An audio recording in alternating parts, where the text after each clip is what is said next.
Impossible. My scales. How could they lose their effectiveness? Amit, impaled by Zhang Nu's sword, was filled with disbelief. It wasn't just the abyssal scales that had failed.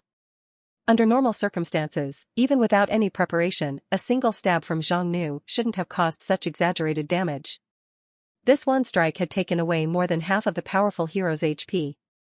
The reason Zhang Nu could inflict such high damage was not only due to the suppression effect of the abyssal scales contaminated by the corrupted blood, but also because Amit's own defense had been weakened. This power. It's the power of the evil god. You possess another evil god's power. Amit finally realized what was happening.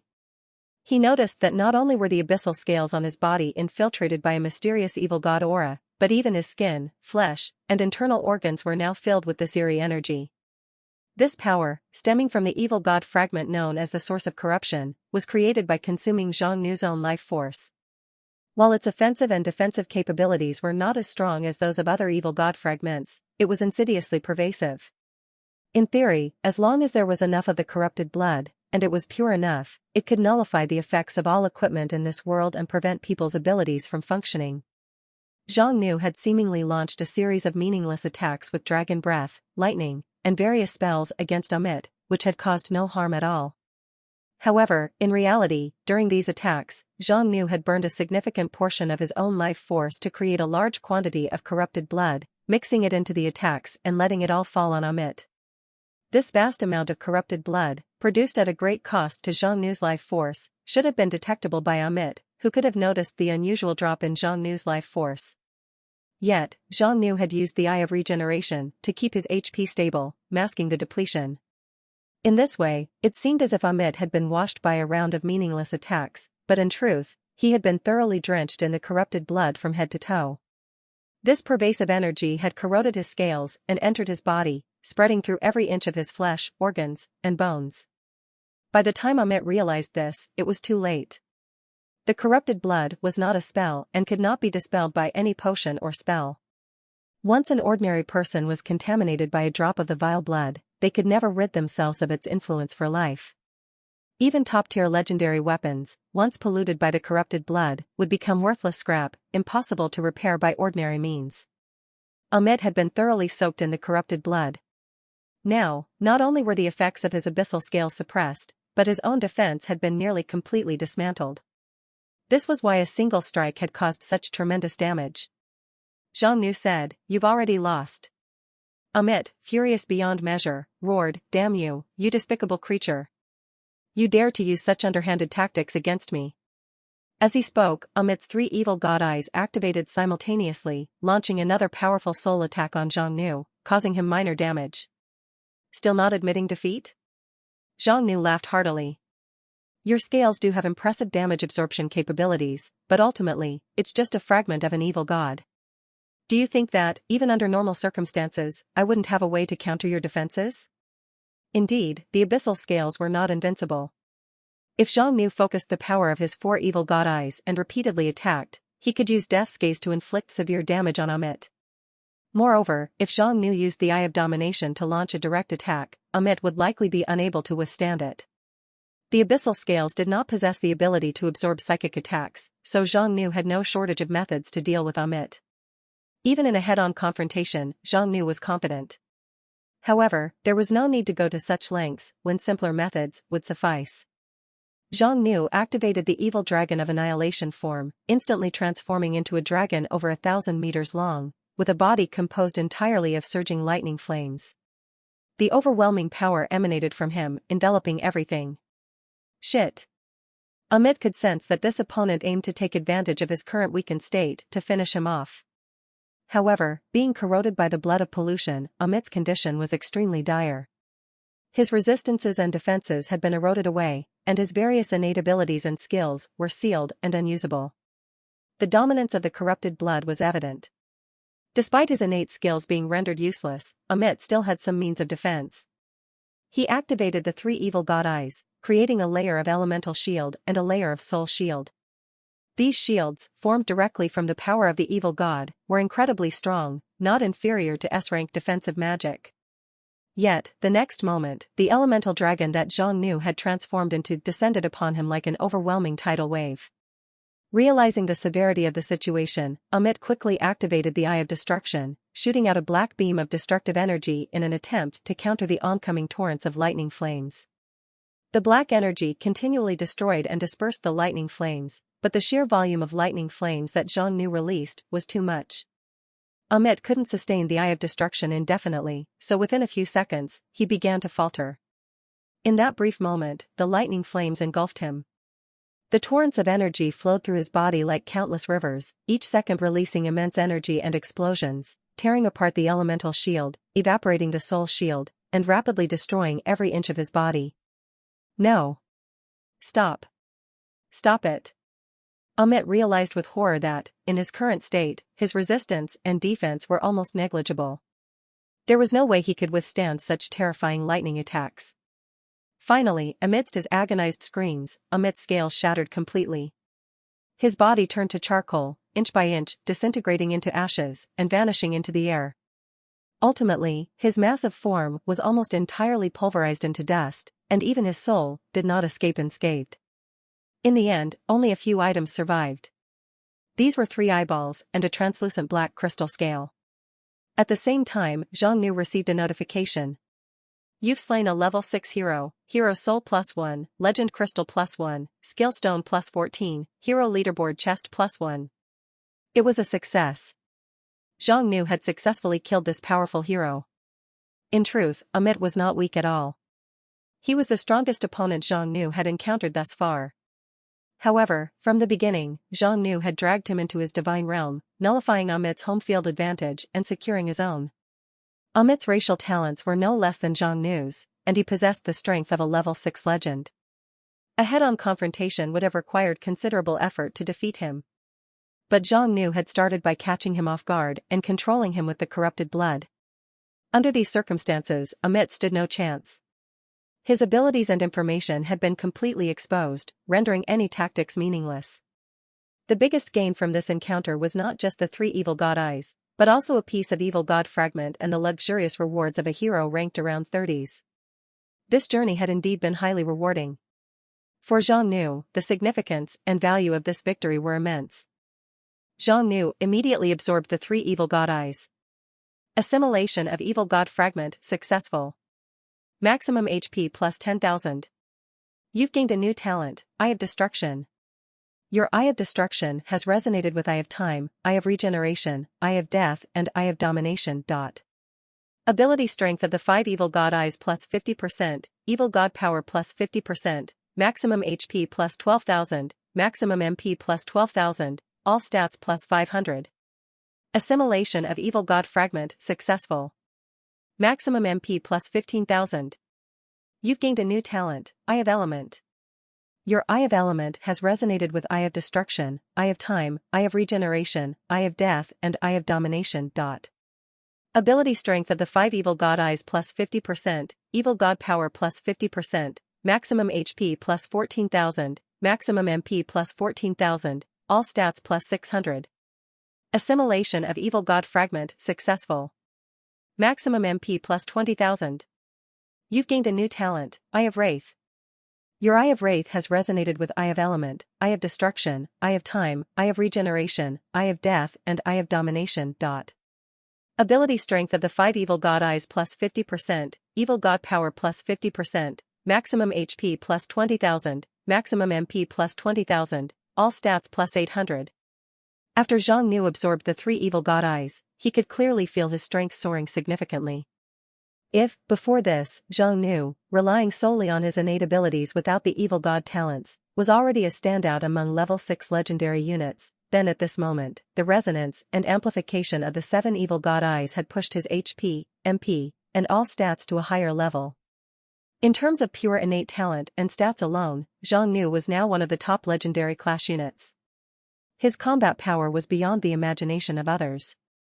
Furthermore, with the addition of the Evil God power and talents, Zhang Nu was not just invincible at his level, he could even challenge higher-level legendary beings. It was important to note that after reaching level 6, each subsequent level became extremely difficult to achieve. The higher the level, the less likely it was to challenge and surpass units of the same rank. However, Zhang Nu's current strength was unquestionably comparable to that of a level 7 legendary unit. The progress and the sheer power he had gained were astonishing and almost unbelievable. Zhang Nu had one more evil god fragment, the Abyssal Scales, dropped by Amit. After some thought, he decided to use it. Assimilation of evil god fragment successful.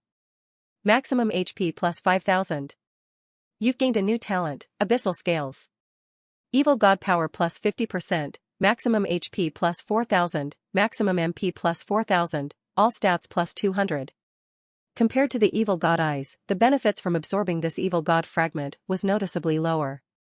This was because it was an independent evil god fragment and could not resonate with the other fragments within his body. Only fragments of the same origin could resonate and amplify each other.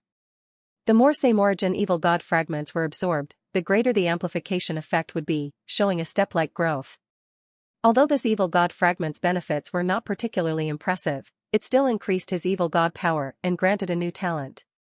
Zhang Nu already possessed strong defense and damage absorption abilities. With the addition of the Abyssal Scales, his ability to absorb attacks became even more formidable. Even with just these gains, this operation was already very successful. The 8-eyed evil god had a total of 8 fragments, and Zhang Nu had now collected 7 of them. This meant he was only 1 fragment away. Once he found the last fragment, Zhang Nu would fully activate the power of the 8-eyed evil god, awakening the godhood within himself and acquiring the power and divinity of a deity. However, Zhang Nu was not in a hurry. With 7 evil god eyes already in his possession, finding the last one would not be difficult. The resonance between the evil god fragments gave him confidence that he could locate it no matter where it was hidden. Aside from the evil god fragments, the most valuable loot this time was the slain hero rewards. Amit was a legendary hero, so among his dropped items was a legendary crystal. The value of this crystal was immeasurable. While it might not be useful for Zhang Nu, it held tremendous value for many others. For most people, this crystal was more valuable than 4 evil god fragments. The legendary crystal could enhance potential and talent. The target for using a legendary crystal needed to have mythic class qualifications, and this crystal's function was to elevate those qualifications to the legendary class. Although the level remained the same, the essence underwent a transformation and evolution. But more than the legendary crystal, what truly interested Zhang Nu was the hero leaderboard reward chest. You've opened the hero treasure chest. You've gained Primeval Behemoth Crystal X1, Level 7 Soul X200, 13 Elemental Gems X150, 000 each. As expected, the hero reward chest contained the hero crystal, souls, and gemstones. The scale of the rewards was astonishing, even more generous than the chest dropped by the Prophet of Doom. Zhang Nu used the hero crystal. You have absorbed the Primeval Behemoth Crystal, HP plus 20,000, MP plus 10,000, Strength plus 3,000, Agility plus 1,500, Constitution plus 3,000, Will plus 1,000. You have gained the SS rank skill, Primeval Behemoth Form. A surge of immense power enveloped Zhang Nu, further enhancing his already overwhelming stats. The new ability he acquired was the Behemoth Form. This was an SS rank transformation skill, though it was not strictly a transformation skill. Zhang Nu could transform into a behemoth, gaining all the innate abilities of a primeval behemoth. If true dragons were the rulers of the sky, then behemoths were the rulers of the land.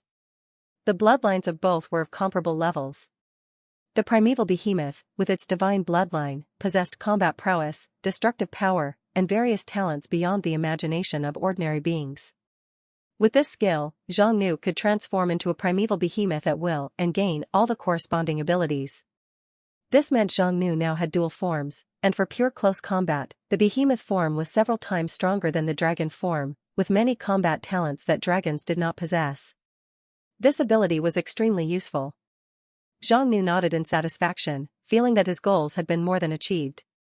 It was time to finish up, leave this place, and attend to other matters. Of course, Zhang Nu also wanted to test his new ability. Outside Behemoth City, Han Kurson and the others were trapped in a valley. Over 10,000 high-ranking orc wyvern mages and 1,000 top-tier hero mages from the 6 hero groups had combined their powers to seal the entire valley with barrier-type magic. In this situation, spatial items or spells could not be used, significantly increasing the difficulty of breaking out. Han Kursen, having fused with the undying phoenix, was enveloped in blazing flames, greatly enhancing both her magical and close combat abilities. Despite this, several attempts to break out were thwarted by the concentrated attacks and spells. However, these high-ranking mages and heroes were not the main force of the encirclement. The primary force consisted of a large number of behemoths, flooding into the valley and forming a surrounding force. Mobilizing such a large number of behemoths was a formidable task for any faction. Even for Han Kursen and her companions, each possessing mythic-class combat power, facing such a massive force of high-ranking units and the continuous influx of reinforcements posed a significant challenge. There was a real possibility of being trapped. Apocalypse Fire Rain. Han Kursen unleashed her immense power. Under her powerful magic, the very sky seemed to change, as large swathes of fiery red clouds were summoned from the void, covering the entire valley sky. It was as if an endless sea of fire was rolling and surging overhead. Next, thousands upon thousands of meteor fireballs were created from the fiery clouds, falling towards the behemoth city's numerous forces. Han Kursen focused her attacks on the gathered behemoth giants, as their massive size and limited mobility made them perfect targets. Boom! Boom! Boom! Boom! Hundreds of behemoth giants were enveloped by this immensely powerful spell. A formidable fire meteor struck one of the more ordinary behemoth giants. The giant roared furiously, its entire body covered in blood-red, violent aura, and it tore through the truck-sized meteor apart with a single swipe. Although the behemoth's ferocious attack shattered the meteor, the fiery magical energy contained within it could not be easily dispelled. The energy instantly engulfed its dozens of meters tall body, burning it fiercely. However, a layer of red aura enveloped the behemoth's body. With this aura as a protective barrier, the fire's damage was insufficient to kill it. Seeing this, Han Kursen frowned slightly. These guys are really tough. The behemoths, one of the most formidable and ferocious ancient superior races in this world, second only to true dragons and titans, might not possess strong magical talents but boasted a physique comparable to, if not surpassing, dragons and titans. Not only did the behemoths have incredibly formidable defenses, but these particular behemoths, under the leadership of their behemoth kings, had activated a skill that linked the aura and chi of all their companions. It was somewhat similar to the blood ritual skill of the draconian priests. With this skill, the behemoths formed a unified combat entity, able to distribute a portion of the damage from attacks across the entire group. In such a situation, even a powerhouse like Han Kursen, when using wide-area attack spells, could not instantly kill these gigantic creatures. While she could take down a few, causing large-scale casualties and quickly breaking their combat strength was impossible. Surround them. Don't let them escape. They have nowhere to run. One of the behemoth kings roared, not only amplifying the other behemoths, but also causing mental harm to their enemies. -500. Han Kursen felt a slight pain in her head, leading to a brief moment of dizziness. However, Nancilia quickly used a dispel spell to remove the abnormal state from her. Blizzard Empress Ophelia drew an epic-grade icy broadsword and swung it directly at the behemoth, emitting the psychic attacks. The immense sword energy seemed to cleave the earth itself, ultimately hitting the target. The behemoth used its claws to block the sword energy, being pushed back several dozen yards. With a roar, it managed to shatter and disperse the sword energy at the cost of breaking its claws. This behemoth king, a level 6 monarch unit, had withstood an attack from a level 6 mythic unit. This showcased the racial advantage of the behemoths. Their formidable physique was beyond human imagination. Of course, during this exchange, the behemoth king did sustain some injuries, but it was quickly healed by the high-ranking orc priests nearby. The area was swarming with behemoths. Even the most ordinary ones possessed the strength of a level 4 overlord, while the slightly stronger ones boasted the power of a level 5 overlord. In terms of high-end combat power at level 5, they were on par with the Darkness City's Abyssal Dragon Legion and the Thunder Empire's Guardian Knights. Moreover, compared to the Guardian Knights, behemoths at level 5 or above, even if not yet reached monarch class, could easily surpass humans in both offense and defense due to their superior physical constitution. Their numbers are overwhelming. Even for us, we don't have enough strength to hold out here indefinitely. Zhang San and Li Si were currently holding the front line, while the others were considering strategies for breaking through.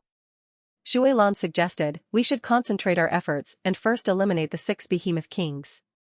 Without their leadership, the other behemoths will lose their formations. This proposal seemed worth trying. The reason the behemoths could share their aura and battle chi came from the 6 behemoth kings, who used commander-type skills to significantly enhance the behemoth's survival and combat abilities. By directly taking down the behemoth kings, they could disrupt this skill, making it easier to deal with the other behemoths using large-scale spells. Han Kurson agreed, the behemoth kings have extremely high defenses. With the support of their commander skills, even my attacks can't take them down in one go. Hearing this, Nancilia, Ophelia, and Shui Lan all frowned. Han Kurson's magical prowess was among the best of them. If even her attacks were ineffective, the others would likely face similar difficulties. As for physical attacks? What a joke. Behemoths were different from true dragons, who had high magic resistance. Behemoths were the opposite, with extremely formidable physical resistance. Even though Zhang San and Li Si had advanced to mythic class units, relying on physical or chi attacks to kill a behemoth king would be extremely challenging. We have no other choice.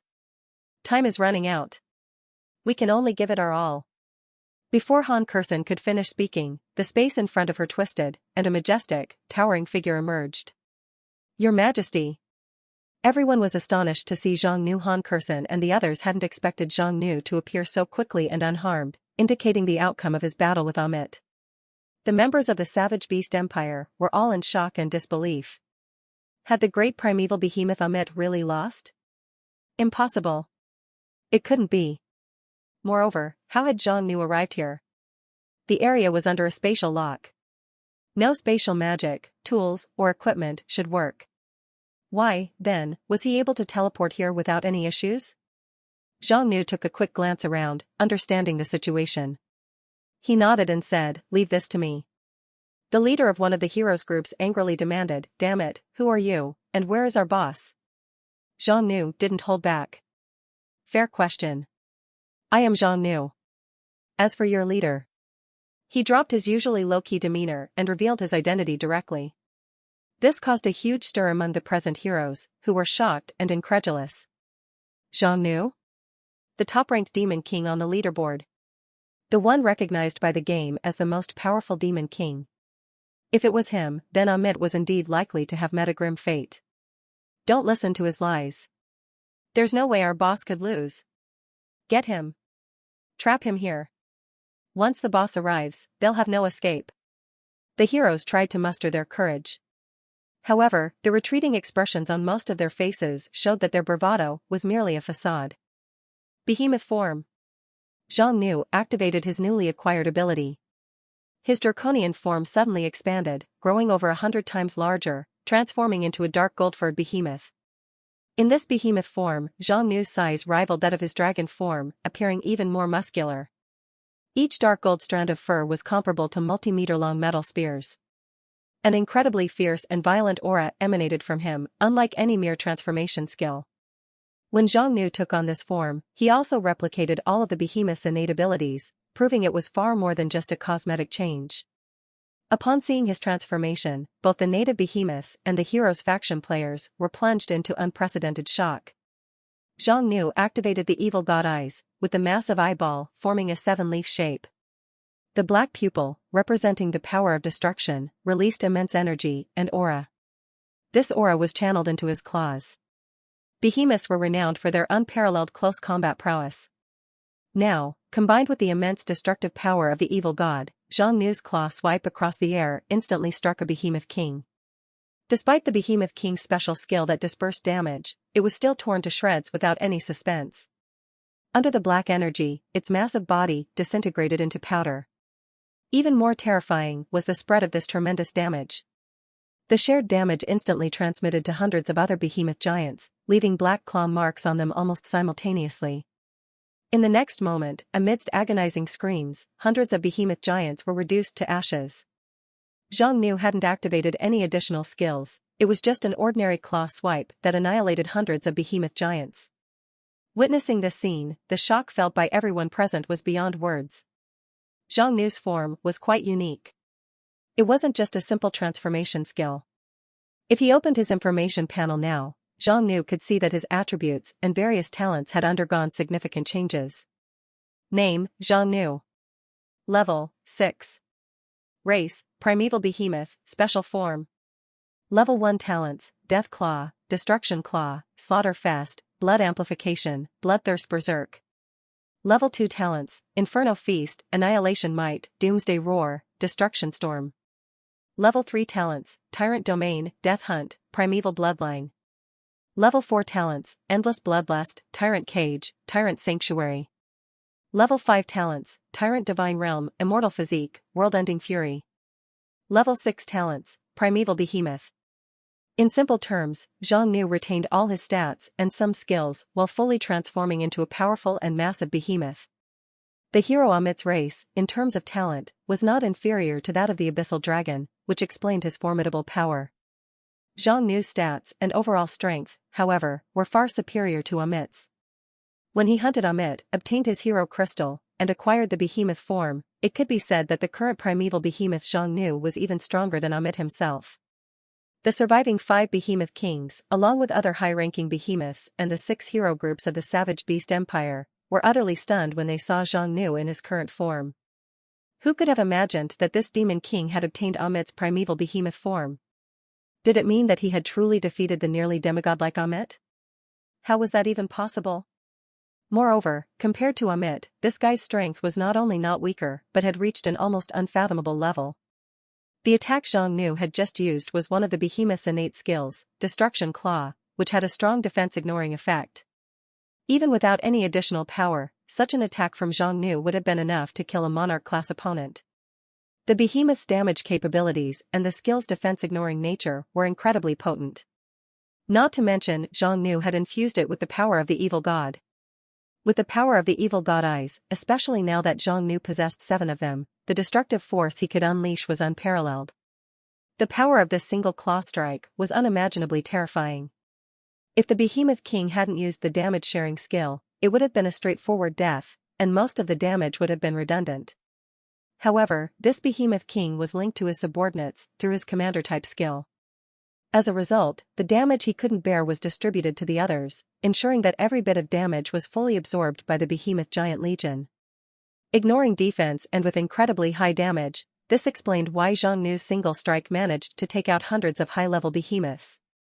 Among these giants, there were many level 5 overlords, whose strength was nearly comparable to that of an abyssal dragon, making them the strongest base combat units. Before anyone else could react, Zhang Nu continued to unleash behemoth skills. Everyone could clearly see Zhang Nu's body turn crimson, as if it were burning, though the flames were blood red. Zhang Nu's entire behemoth form transformed into a state somewhere between energy and flesh. His already terrifyingly strong and violent aura was increasing exponentially, by 10-fold or 20-fold, reaching a level that was truly intimidating. The mere presence of his murderous aura alone was enough to make units below level 4 Overlord unable to look at him directly. For those below level 3 Overlord, being within 1,000 meters of Zhang Nu would result in death within 5 seconds. A Behemoth King's expression changed drastically. This is the chieftain's world-ending behemoth form. The so-called world-ending behemoth was actually the behemoth's level 5 talent World-Ending Fury. It wasn't a transformation skill, but a state skill, similar to Death Sacrifice. It boosted strength by burning the user's essence and blood, which was essentially HP. However, Death Sacrifice only enhanced skill power and, as an A-rank skill, its boost wasn't very high. World-Ending Fury was different. As a level 5 Behemoth Tyrant talent, its effects were incomparable. Under the effect of World-Ending Fury, every point of HP consumed could be used to increase strength, agility, or damage by 1 point for 1 minute. This meant that the higher the base stats, the stronger the enhancement effect. With Zhang Nu's current HP exceeding hundreds of thousands of points, and with skills like the Eye of Regeneration and Rebirth from within the flames to aid him, the effects he could achieve using this skill were beyond ordinary comprehension. Additionally, Behemoths had many Berserker-type skills. For instance, its level 4 talent Endless Bloodlust increased attributes and skill effectiveness the more HP was lost. As long as HP hadn't hit 0, the behemoth wouldn't become weak or severely injured, maintaining its peak state and gaining an extraordinary resistance to control-type skills. Zhang Nu poured all 180,000 points of HP into the World-Ending Fury skill. This HP was converted into a damage boost of equal points, meaning that any attack Zhang Nu made would inflict an additional 180,000 points of damage. Furthermore, under the berserker effects of endless bloodlust, bloodthirst berserk, slaughter fest, and behemoth tyrant, Zhang Nu's attributes were exponentially amplified. With his HP reduced to just 1 point, the enhancements became exceptionally formidable. Zhang Nu's current attack power was so overwhelming that even his own body would lose most of its HP if hit by a single of his own attacks. It was essential to note that Amit, a level 6 legendary hero, wasn't a weak opponent by any means. Zhang Nu's victory was largely due to his ability to counter Amit's strengths effectively. During their battle, Amit never had the chance to utilize these capabilities fully.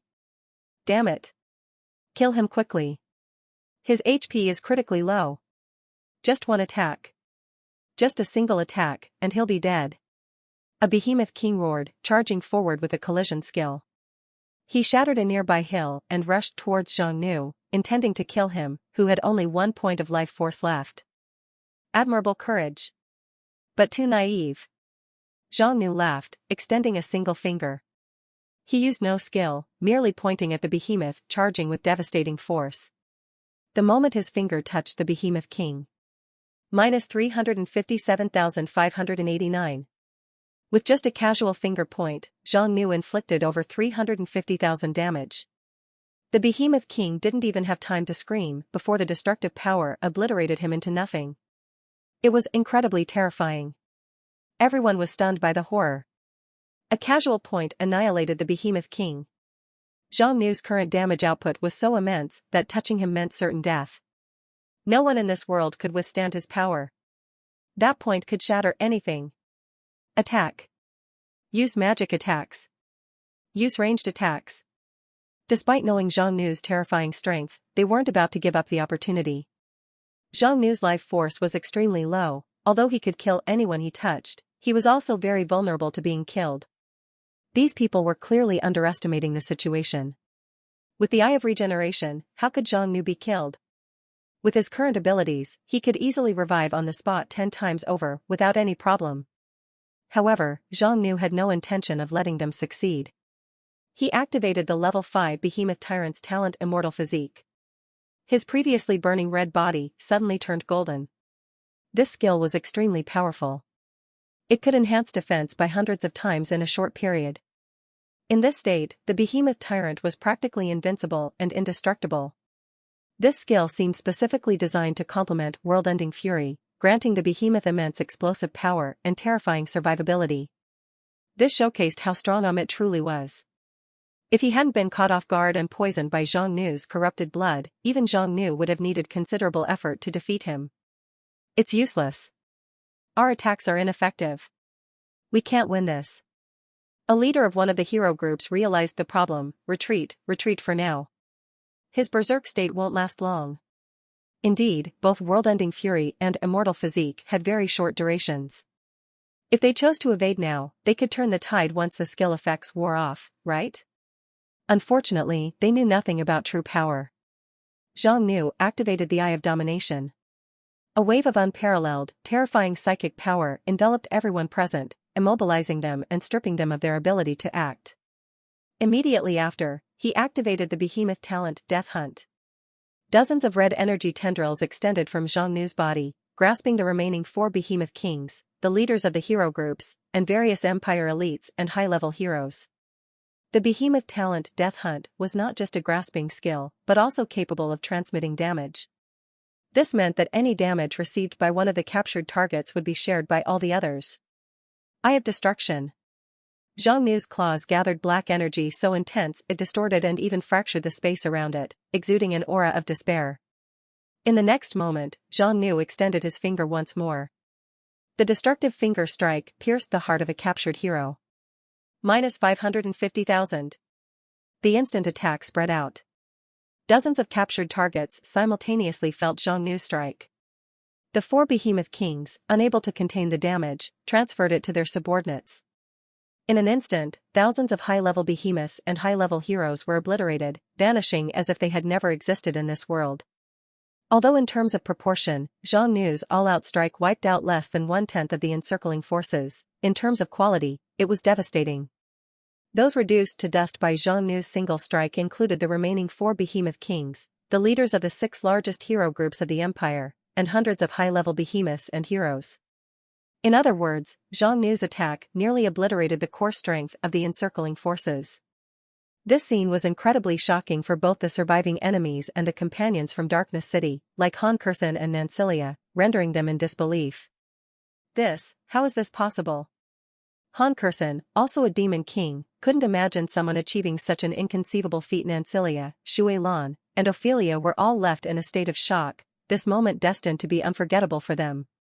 Shui Lan said, "I didn't sense even a trace of magical energy, nor any elemental power.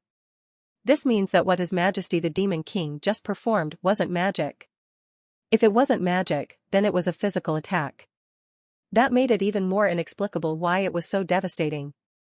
This single attack had almost completely shattered the enemy's morale and combat capability. Run! We can't defeat him." The remaining behemoths and orcs, witnessing the situation, were utterly demoralized and quickly lost the will to fight, leading to a rapid and complete collapse of their forces. Han Kurson approached Zhang Nu and asked, "Should we pursue them?" Zhang Nu shook his head and replied, "Don't pursue a cornered enemy, especially since this isn't our territory." As he spoke, the murderous aura around Zhang Nu began to subside quickly. The effect of the immortal physique was also fading. Even for Zhang Nu, this extreme burst state could only be maintained for about a minute. It was impossible to sustain such a high level of power for long. After Zhang Nu returned to his normal state, his HP was down to just 1 point. Under normal circumstances, this would have quickly rendered him weak, but the rebirth from within the flame skill activated immediately. Not only did Zhang Nu recover, but he also returned to full health. In other words, if the enemy persisted, Zhang Nu could unleash another round of attacks. Utilizing the rebirth from within the flames and the Eye of Regeneration, he could repeat this process 2, 3, or even 4 times, making him virtually unbeatable. The battlefield was a mess. Han Kurson released soul threads around the bodies of the behemoth kings, drawing in their lingering souls. For Han Kurson, these souls were very useful. Among her level 5 talents was one called Soul Shepherding, which allowed her to turn captured souls into her soul slaves. Thus, high-quality souls held great value for Han Kurson. Among the targets Zhang Nu had eliminated were 6 formidable behemoth kings. Even among other level 6 monarch units, these were among the elite. If Han Kurson could turn them into soul slaves, her power would increase significantly. Zhang Nu didn't linger. He and his subordinates used the teleportation stone to return directly to the Chaos Forest from the Behemoth Highlands. About half a day later, the Snow Elf Demon King Tang Xuemei arrived in the area and was stunned by the remnants of the battle. At that moment, her scouts returned with news. "My lord, we've confirmed the information. Behemoth Chieftain Amit and his 6 Behemoth Kings, all have been killed." Hearing this, Tang Xuemei was incredulous. She widened her eyes. "Amit is dead? He really just died like that? How is it possible for someone so powerful to be killed?" Even if the one they were up against was the #1 Demon King, this was still Amit's territory. If Amit had engaged in a prolonged battle of wits and strength with Zhang Nu and eventually died, Tang Xuemei might have been able to accept it. But from the moment Zhang Nu attacked to the time he left, it was less than half a day. Such a highly ranked, renowned hero with special abilities and unfathomable strength had perished so quickly, which seemed very abrupt. Moreover, 6 Behemoth Kings, Amit's top subordinates, and at least 1,000 prominent figures of the Highlands had also fallen in this place. Tang Xuemei, shocked by the events, decided to keep this secret. The matter was so astonishing that, on one hand, no one would likely believe her, and on the other hand, it could damage her standing in Zhang Nu's eyes. Who knows, with this connection with the #1 Demon King, she might soar to great heights in the future. However, Tang Xuemei clearly underestimated the situation. Some things couldn't be contained just by keeping silent.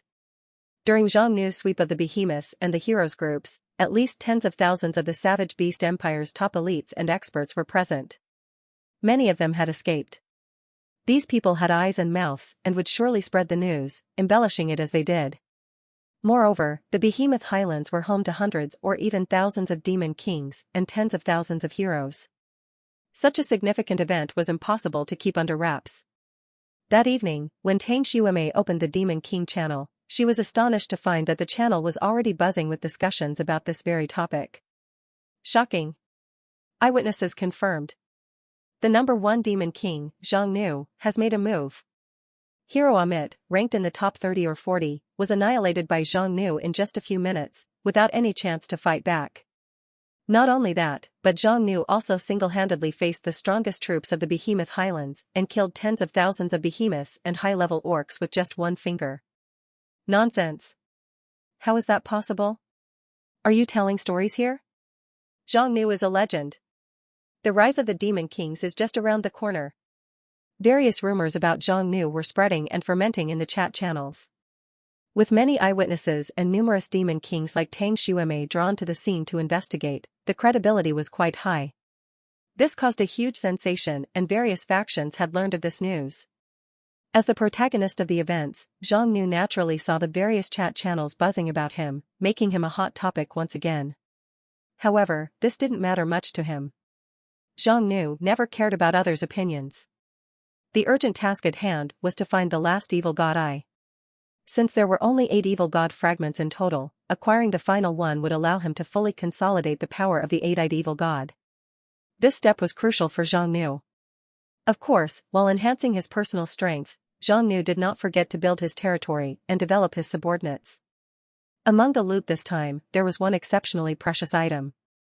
This item was none other than the legend crystal. Its use had relatively stringent prerequisites, as it could only evolve a being from the mythic to the legendary level.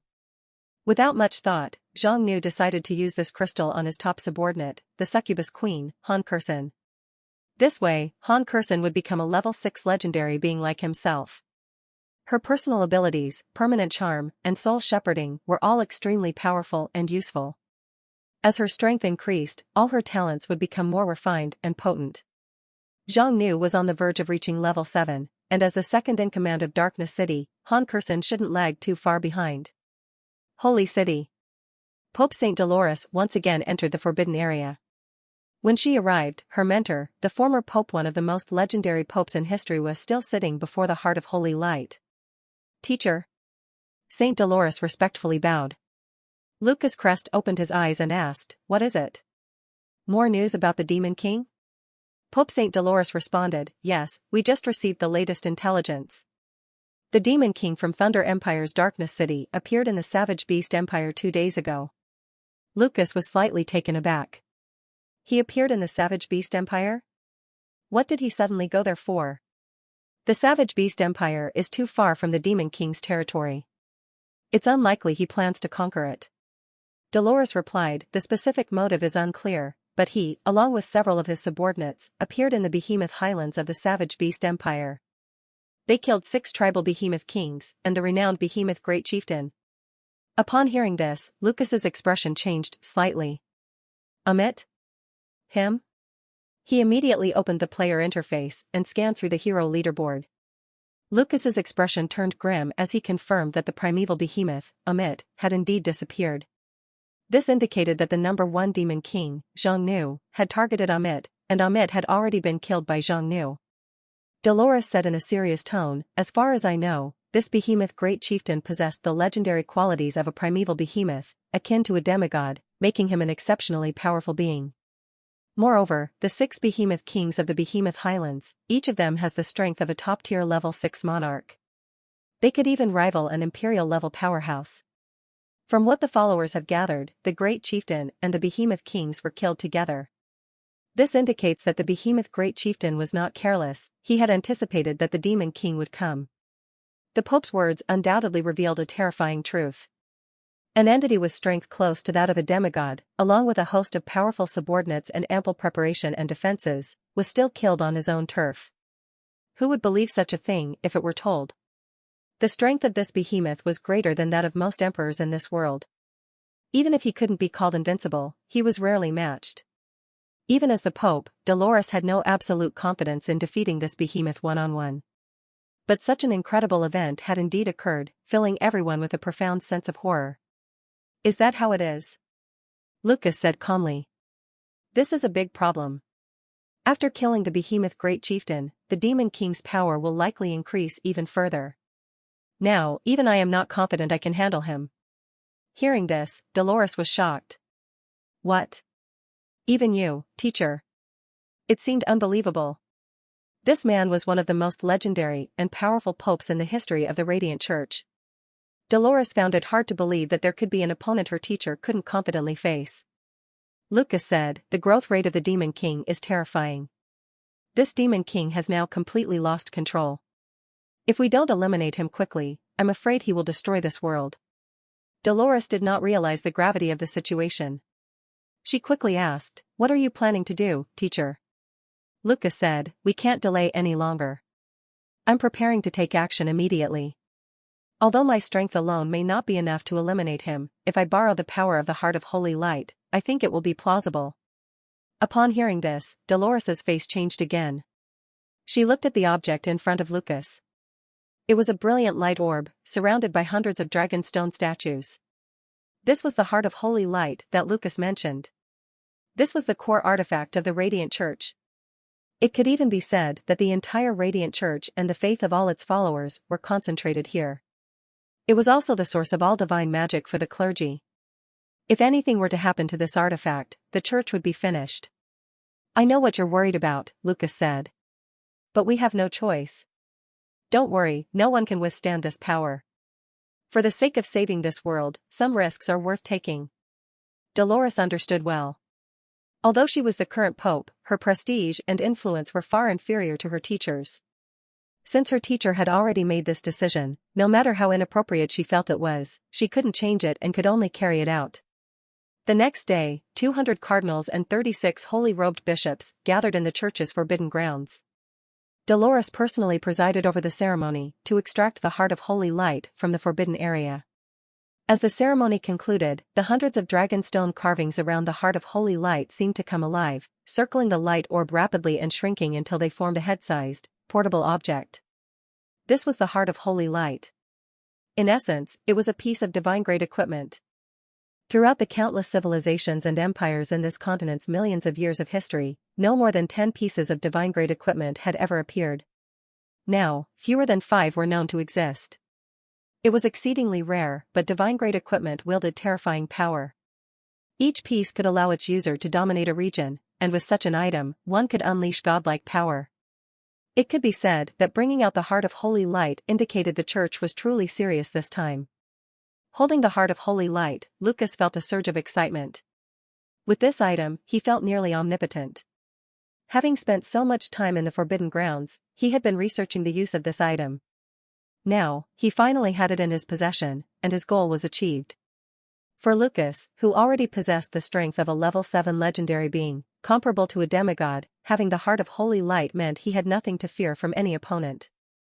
However, Lucas remained very cautious. He knew that the great demon King Xiongnu was no simple adversary. Xiongnu's rise to power suggested that his strength and abilities were far beyond those of a typical level 6 legend. This guy undoubtedly had some powerful trump cards. To ensure success, Lucas decided to invite several top-tier heroes to assist him. If he could enlist the help of at least 2 more heroes from the top 30 rankings, then defeating this demon king would be certain. If he could bring in someone ranked in the top 10 like himself, annihilating the Darkness City would be a breeze. Darkness City. When Xiongnu found Han Kursen again, the succubus queen had undergone significant changes. Xiongnu could clearly sense that, although her level hadn't changed, her strength had at least increased several times. Succubus Empress, Han Kursen, level 6 legendary. Looks like everything went smoothly, Xiongnu nodded with great satisfaction. After defeating the primeval behemoth Amit, Xiongnu obtained the legend crystal. While such an item was of no use to him, already being a legendary existence, it was highly beneficial for Han Kursen, helping her bloodline evolve. As a result, Han Kursen successfully became a level 6 legendary existence. Han Kursen's ranking on the Demon King leaderboard had instantly soared to around the 10th position, nearly making her one of the top 10 Demon Kings. Xiongnu asked, "Have there been any changes?" Han Kursen replied, "Of course, my stats have all been enhanced.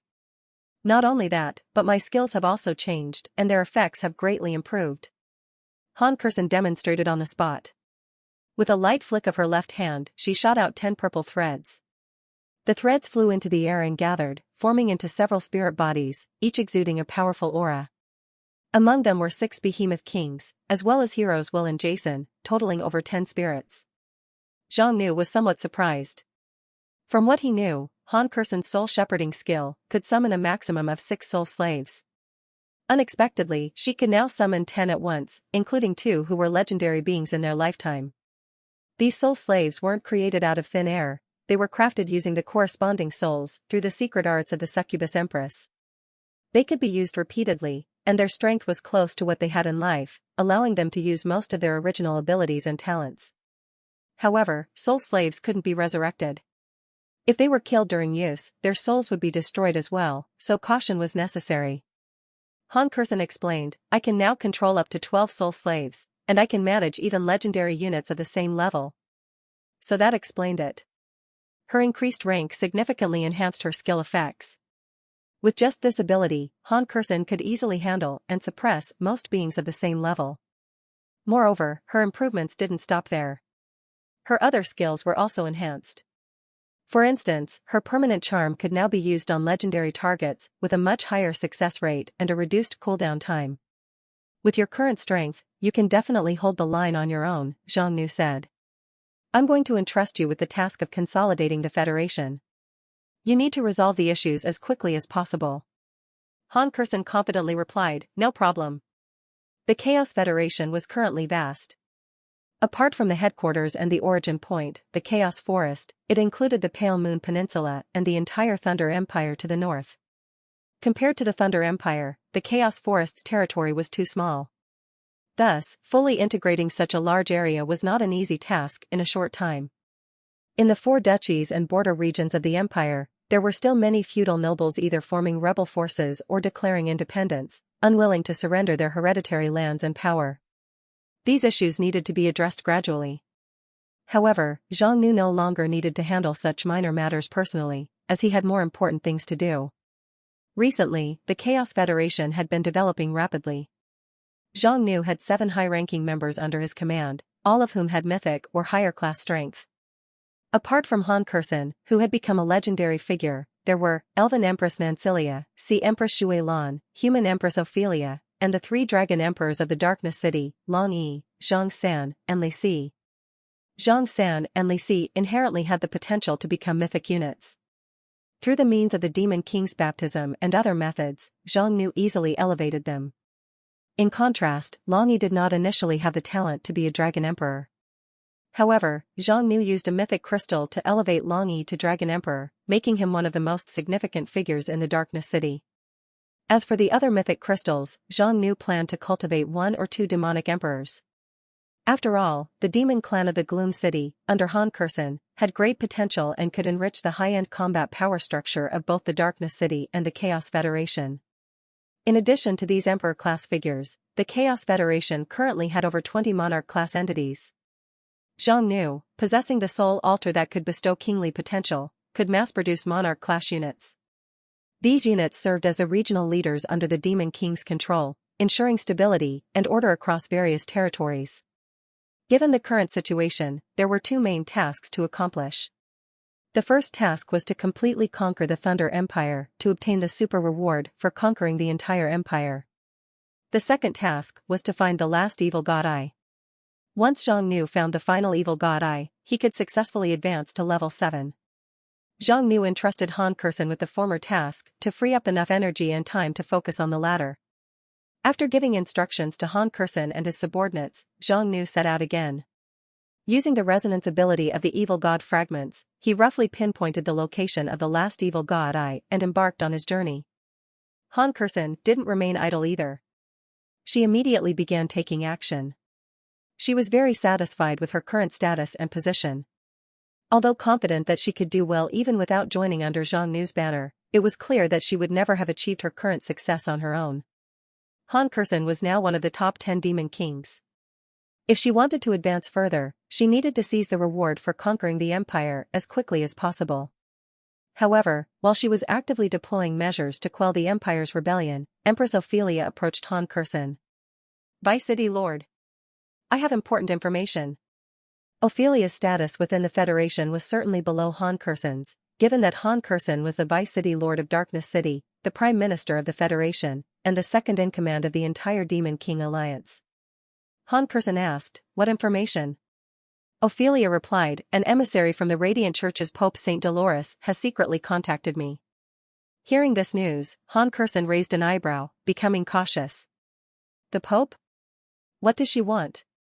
Ophelia responded, I'm not entirely sure. St. Dolores wants to meet with me in secret. I suspect it's highly likely that they plan to take action against the former empire or the Federation. The Radiant Church, the Pope. Han Kurson's eyes narrowed slightly. She suddenly recalled that the former Pope of the Radiant Church was none other than Lucas, ranked 7th on the hero leaderboard. Considering this, it seemed that Pope Dolores's approach was a probe to test the water, with the true mastermind being the 7th-ranked hero, Lucas. Han Kurson said, your suspicion is correct. The top echelon of the Radiant Church has long been controlled by the heroes. They intend to move against us. Ophelia quickly asked, how should I respond? After some thought, Han Kurson said, since Her Holiness the Pope wants to meet, then let's meet her. Ophelia understood Han Kurson's implication. She said we, meaning Han Kurson, plan to accompany Ophelia to meet Pope Dolores. Since the Radiant Church wanted to probe the Chaos Federation, why shouldn't the Federation seize this opportunity to probe the Radiant Church in return? The Radiant Church was an organization that rivaled, if not surpassed, most empire-level forces in the world. Nearly every pope throughout history had possessed emperor-class power. Furthermore, the Radiant Church's followers were scattered across every nation, region, and race. Facing such a powerful entity, one could not afford to be careless. With Zhang Nu away, Han Kurson, as the current highest-ranking administrator, had the responsibility to control all potential threats. Early the next morning, after a thorough disguise, Han Kurson and Empress Ophelia set off for the Imperial Cathedral. This cathedral was not located within the imperial capital but was built in a small independent town named Cathedral Town, situated 800 miles from the capital. The empire and the church had an agreement. The church's clergy would provide free assistance to the empire and even aid in battles when necessary. In return, the empire allowed them to preach within its borders and granted them a special fief. Cathedral Town was this fief and the church's regional headquarters within the empire. Though small in scale, it had no imperial administrative officials, no stationed imperial soldiers, and no imperial citizens living within it. It was an entirely self-governed area controlled by the church. At that moment, accompanied by the sound of wings flapping, dozens of majestic golden griffins descended from the sky. From each griffin dismounted a guardian knight clad in golden armor and wielding a massive sword. Among these dozens of knights, 2 female figures stood out. One of them was dressed in imperial attire, with the frostbane sword of the Grand Duke of the North at her waist, exuding a cold and regal aura. She was the current legitimate ruler of the empire, the 17th emperor of the Freilio family. Beside the Ice Empress stood a young woman dressed in a starry robe, the royal chief mage. Although her face was obscured by the large hood of her mage's robe, it was clear from her graceful figure that she was a young woman. Greetings, Your Majesty. The Cardinal of the Thunder Empire, an elderly man with white hair, bowed respectfully. Ophelia said calmly, where is Her Holiness the Pope? The Cardinal quickly replied, Her Holiness has also arrived. Please, Your Majesty, follow me into the cathedral. Ophelia glanced around the surroundings. Although Cathedral Town was a special fief granted to the church, according to the rules, it was not permitted to station large military forces here.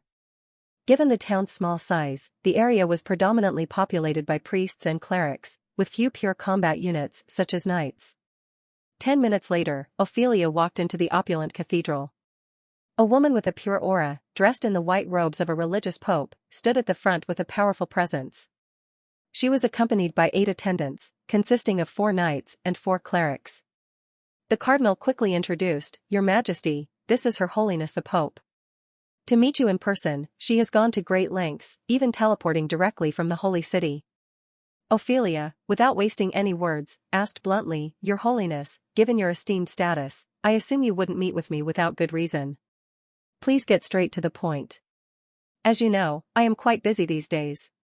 Dolores calmly replied, Your Majesty, I understand your busy schedule, so I will keep it brief. We are aware that under the invasion of the Demon King of the Chaos Forest, the Empire has suffered severe losses and has been greatly weakened, even forced to sign some unequal treaties.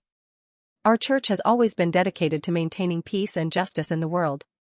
We cannot tolerate the threat posed by the Demon King, who is filled with aggression and a desire for conquest.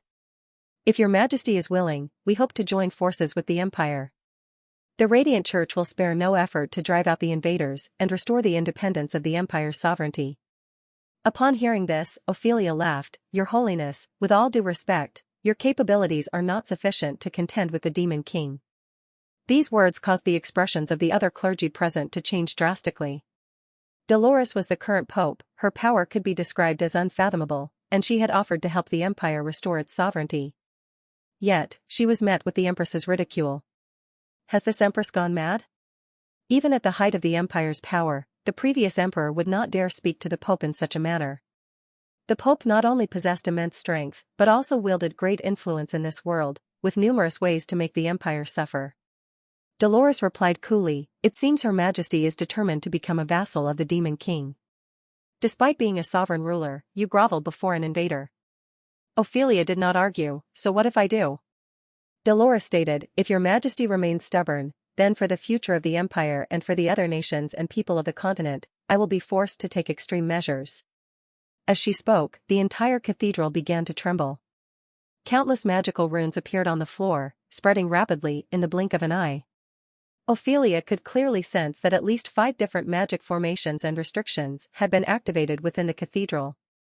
A force of suppression and sealing now targeted Ophelia. Even with her level 6 legendary strength, she would be weakened by at least 60 to 70% in such circumstances. Ophelia's face turned cold. It seems that Your Holiness never intended to negotiate with me. Attacking me within my own country, hasn't the church become too arrogant? Dolores responded calmly, everything is for the sake of this world and the people of the Thunder Empire. Ophelia unleashed her power, attempting to counteract the force surrounding her. It's useless, Dolores said with composure. The Demon King is not in the empire. With your power, you can't escape. We need you to issue commands for this empire and to prevent the Demon King from completely conquering it. However, Dolores suddenly felt a ferocious psychic attack struck her. Her expression changed dramatically as she felt intense pain in her brain. She immediately cast several targeted spells and divine arts to counteract the unbelievably powerful psychic assault. Who are you? Dolores instantly pinpointed the source. Her gaze locked onto the woman in the starlit robe beside the Empress. I will ask again. Who are you? Han Kurson did not hide. She removed her robe, revealing her true appearance. The Pope exclaimed, a demon? No, you're not just any demon. What exactly are you? Her face turned pale because she could clearly sense that this woman who had suddenly appeared possessed strength comparable to her own, at least level 6 legend. Initially, she believed that with her preparations and her own power, controlling an empress who had just come into power wouldn't be difficult. But now, an unexpected variable had emerged. The Demon King should have already left the Darkness City. So, who is this powerful woman who appeared out of nowhere? What is her relationship with the Demon King? From all directions of the cathedral, hundreds of priests and high-ranking Radiant Knights stormed in. Meanwhile, the dozens of Guardian Knights that Ophelia had brought were now being blocked outside by a barrier. Domination Sanctuary. Facing the situation, Han Kurson smiled seductively and spread her arms. A powerful and invisible force erupted from her body. Instantly, everyone present, including Dolores, found themselves in a space filled with countless threads. In this space created by Han Kurson, all powers except for those related to psychic and soul magic were sealed. Moreover, the church personnel on the scene could clearly feel that they had completely lost control of their own bodies. A stronger force was dominating their movements, even commanding their brains to cast various spells. Such terrifying control abilities. Dolores had never encountered such powerful psychic techniques before. However, she did not back down. She began to radiate a myriad of holy lights, which acted like countless sharp swords, instantly tearing through the surrounding threads. Dolores, enveloped in holy light and stepping on the radiant path, advanced toward Han Kurson, resembling a legendary saintess. This was her own sanctuary. The two sanctuaries clashed, with the forces of both sides colliding intensely.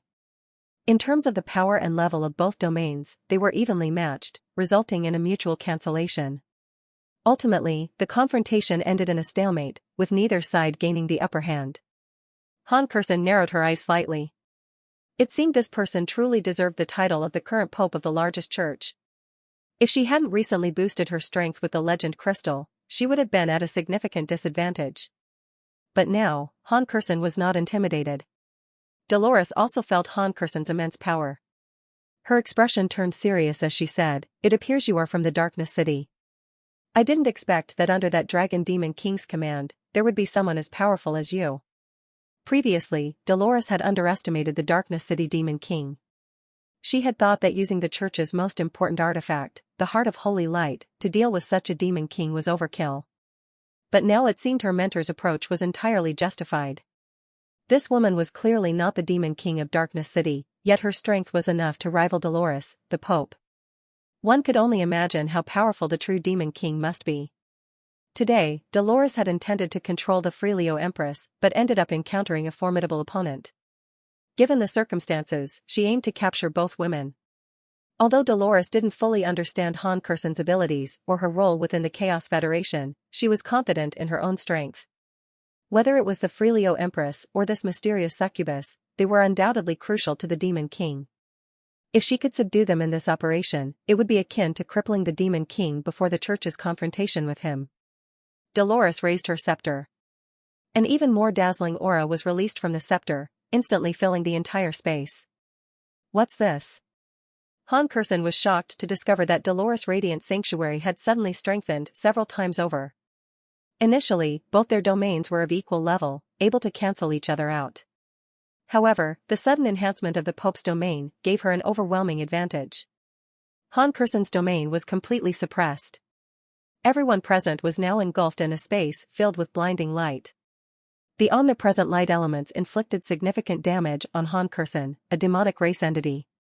Additionally, Dolores used her control over the Law of Dominion to instantly seal all powers except for light-based and divine spells. This meant that Han Kurson could no longer use any of her elemental magic. A legendary grade equipment? Han Kurson identified the issue. Although the Radiant Pope's power was on par with hers, the equipment made all the difference. Han Kurson had a few epic-grade items, which significantly boosted her abilities, but Dolores, as the Radiant Pope, evidently had far superior gear. Beyond the epic quality ornaments and the robe, Dolores' scepter emanated power and aura that far surpassed the epic grade.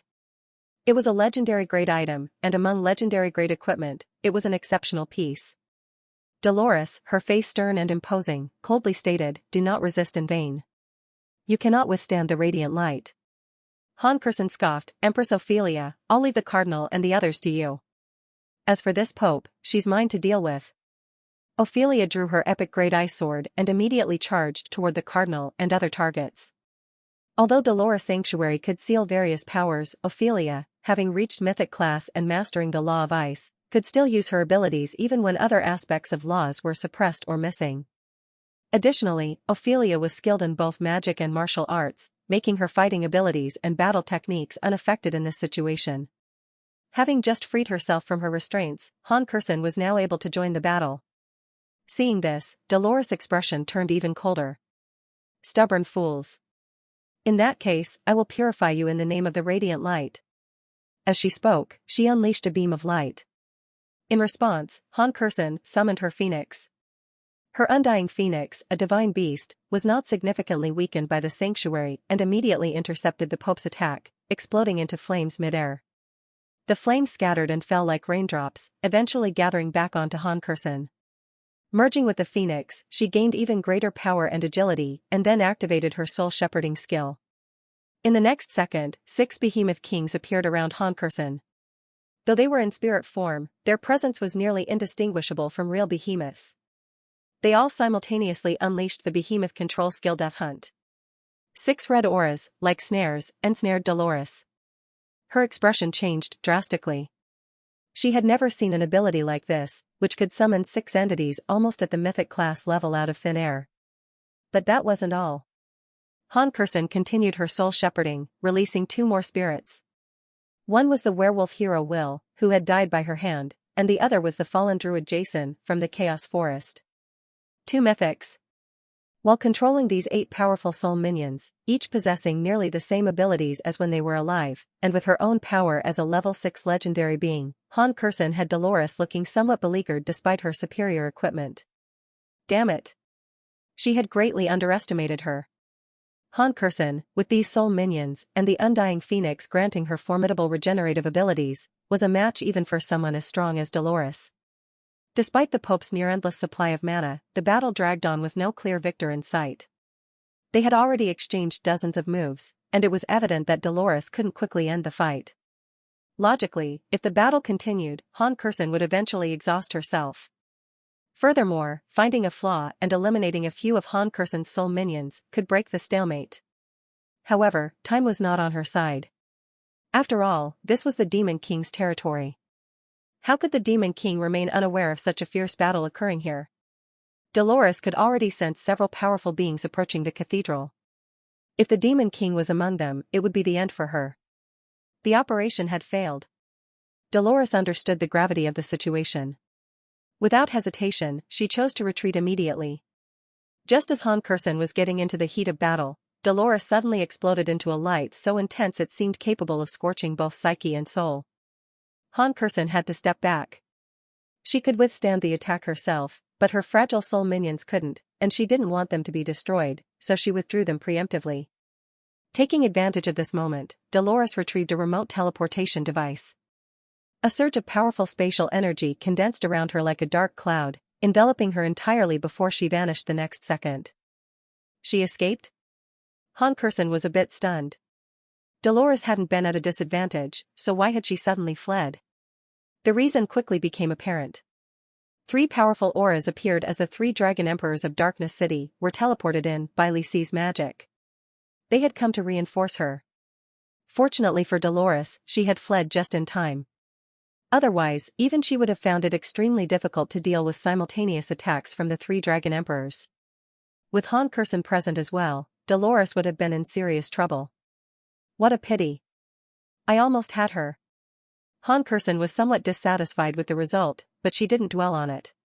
The Pope of the Radiant Church was indeed powerful, but not so much that Darkness City had to be overly cautious of her. Teacher, I have failed, Dolores reported upon returning to the Holy City. Lucas narrowed his eyes. Darkness City doesn't have just one top-tier Demon King. If I'm not mistaken, the one you fought is also a Supreme Demon King ranked in the top 10. Why do you say that, teacher? Dolores asked. Lucas explained, a being with strength comparable to yours, perhaps even greater, couldn't have appeared out of nowhere. Their growth must have a traceable trajectory. I am aware of the most powerful entities on the continent, in the oceans, within the underworld, and even in outer realms. I've never heard of a succubus becoming such a strong entity, and the fact that she left no trace throughout her growth suggests she emerged suddenly in an extraordinarily short period. There's only one explanation for this scenario, Lucas continued, she's a Demon King. Now it made sense to Dolores. She immediately asked, what should we do next? Lucas replied, this Demon King may be strong, but she is likely just a subordinate of the number 1 Demon King, Zhang Nu. She doesn't pose a significant threat to us. The real concern is Zhang Nu himself. After a brief pause, he continued, but I have already contacted 2 allies. Their strength is on par with mine. With their assistance and the power of the Heart of Holy Light, eliminating this troublesome Demon King will be a simple task. Dolores was extremely surprised. She had never heard of anyone in this world comparable to the legendary Pope in front of her, let alone 2 such individuals appearing at once. Lucas's strength was already immense. If he could summon 2 allies of the same caliber, the 3 of them, combined with the power of the Radiant Church, would be unstoppable by any force in this world. Lucas continued, the Demon King Zhang Nu is currently not in Darkness City, otherwise, you wouldn't have retreated so easily. Given this, we must seize the opportunity. Lucas was indeed very cautious, because the opponent's strength was evident. No matter how arrogant one might be, facing a contender capable of holding the top spot among the Demon Kings warranted utmost caution. The church quickly mobilized. A grand and far-reaching war to eradicate the great Demon King was swiftly brewing. Meanwhile, Zhang Nu also began to take action. Before leaving Darkness City, Zhang Nu had already glimpsed the future through the power of time. Although he could only see the future of this region, Zhang Nu knew that within a few days, Darkness City and even the Chaos Federation would face invasion from external enemies. The invaders were none other than forces led by the Radiant Church. Zhang Nu was acutely aware of the gravity of this situation. The number of powerhouses and prodigies within the Radiant Church surpassed that of an empire-level force. According to the hero leaderboard, one of the top 10 heroes, the former Pope of the Radiant Church, was a level 7 legendary being. Although Zhang Nu's current strength and the power of the evil god made it not too difficult for him to contend with a level 7 legendary demigod, he couldn't afford to be complacent. Zhang Nu believed that the news of him killing the primeval behemoth Amit could not be kept hidden. Hero Lucas, targeting him, would undoubtedly make thorough preparations. This battle was extremely important, crucial to whether the Chaos Federation could firmly establish its position within the continent. Therefore, Zhang Nu decided to hasten his search for the last evil god fragment. Only by activating the Chaos Dragon God talent and successfully breaking through to level 7 strength could he confidently face all challenges. If his guess was correct, the last evil god was the Eye of Space. This evil god had already escaped its seal and had been wandering in the outside world for a long time. Due to its unique attributes, it was difficult for ordinary people to capture it. But at this moment, based on Zhang Nu's senses, the Eye of Space was located in the abyssal space. This world was composed of 4 parts: the surface, the underworld, the ocean, and the outer world. The so-called abyss was actually the deepest part of the outer world, a special region filled with evil aura, dark creatures, and various dangerous entities. For others, this place was extremely dangerous. However, as an abyssal dragon, Zhang Nu's return to the abyss was like a king returning to his own land. The journey from Darkness City to the abyssal space was extremely far, so Zhang Nu needed to use a demon king's territory as a transit checkpoint. Fortunately, he knew someone in the outer world. Zhang Nu used a teleportation stone to arrive at the territory of blood giant King Wangshi. Naturally, Wangshi personally came to greet him. "Brother. It's been a while. You've been making quite a stir lately. Just recently at Behemoth Highlands, you actually went to the home base of a top-ranked supreme hero and killed him. That event was earth-shattering news." Wangshi was quite the chatterbox, but Zhang Nu wasn't interested in small talk. "Let's move on from that. I need a favor. I want to enter the abyss to take care of some business. Can you make it easier for me?" Wangshi laughed heartily. "No problem at all. Leave it to me." Half a day later, Wangshi led Zhang Nu to a teleportation array. The outer space is much larger than the surface world, the underworld, and the ocean combined. Relying solely on physical movement would be exhausting, so the best way to enter the abyss is through an abyssal teleportation array, Wangshi explained. This abyssal teleportation array has been passed down through the ages, likely crafted by ancient outer world inhabitants millions of years ago. As long as you can afford the price, you can use it. Upon hearing this, Zhang Nu was quite satisfied. This made things much easier. Although Wangshi was a demon king, he seemed to get along well with the local powers. Through his mediation, they quickly secured permission to use the teleportation array. After paying the necessary fees, the teleportation array activated. Zhang Nu was transported to a place that resembled the depths of the cosmos. This place was almost devoid of light, with extremely thin air, and was filled with a vast amount of chaotic matter. "You are being eroded by the abyssal aura, HP-0. You are being eroded by the abyssal aura, HP-0. It seemed to be the correct destination. Zhang Nu nodded in satisfaction. This was indeed the abyssal space. Now, he just needed to find the Eye of Space. Zhang Nu sensed the area. The Eye of Space was not far from here. Once he successfully locked onto its position, Zhang Nu immediately utilized his spatial abilities to reach the location. In just a moment, Zhang Nu traversed thousands of miles and arrived at the place where he had sensed the Eye of Space. However, upon arrival, he frowned. "What's going on? I clearly sensed it, so why isn't it here?" Zhang Nu found himself in a fragmented floating ruin. The place still bore many traces of the evil god's aura. In the massive ruins, he could even see creatures created by the evil god's power. From all these signs, it seemed Zhang Nu had not come to the wrong place. Given this, why was the Eye of Space not here? There was only one possibility. The Eye of Space had fled. Zhang Nu showed a playful smile. "Interesting. It knows to run away. It seems this Eye of Space has developed quite a high level of intelligence. When Zhang Nu used the resonance of the evil god fragments to locate the other pieces, the Eye of Space would undoubtedly sense it as well. In other words, the resonance was bidirectional. Zhang Nu could sense the Eye of Space, and the Eye of Space could also sense Zhang Nu's eyes. Realizing that all 7 fragments were in the possession of a single being, the Eye of Space, possessing any measure of wisdom, would understand its current predicament. The evil god's Eye of Space represented the spatial power of the 8-eyed evil god. If it decided to escape, even a being several levels stronger might not be able to catch it. However, the Eye of Space was very unlucky it had encountered Zhang Nu. This meant it had no chance of escaping. Zhang Nu, with just a slight sensing, could track it down immediately. During the chase, Zhang Nu continually used the evil god resonance to update the Eye of Space's location, while the Eye of Space kept changing its position. Though the Eye of Space was cunning, its spatial abilities were no match for Zhang Nu's.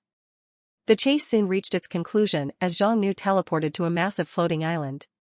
This island was more than 10 times larger than the Darkness Valley and was completely shrouded by a huge barrier. Although it was impossible to see inside, the powerful energy emanating from it was unmistakable. This place was no ordinary location. The Eye of Space had hidden itself within it. As Zhang Nu gazed at the island, relevant information immediately appeared before him. Titan City, Level 6 Legendary Demon King's main city. Description: this is the territory of the Dark Titan Demon King Turok Khan, featuring extremely powerful facilities and defenses. A Demon King's territory? Zhang Nu raised an eyebrow. He hadn't expected such a coincidence.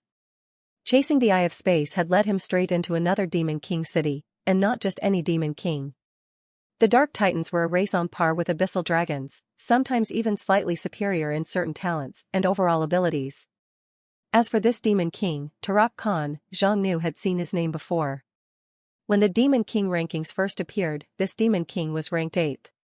However, the rankings had seen some movement recently, and Turok Khan had dropped to the 11th position, just below the 10th ranked Han Kursin. Such minor changes in rank were normal, given the real-time updates of the Demon King rankings. It was to be expected that they wouldn't remain static. Zhang Nu didn't know this Demon King personally, but considering that they were both Demon Kings, he figured he might have some clout to resolve the issue peacefully. Since he didn't conceal his aura, Titan City quickly sensed his presence. The pitch-black barrier opened layer by layer, revealing an immensely grand and colossal giant city. The buildings were uniformly over 1,000 meters high, towering like mountains, exuding a sense of oppression. The entire Demon King city was shrouded in an eerie glow of electricity. Before Zhang Nu could closely examine the functions and types of these buildings, numerous powerful auras locked onto him. A number of titans, nearly 100 meters tall and as black as ink, took to the sky.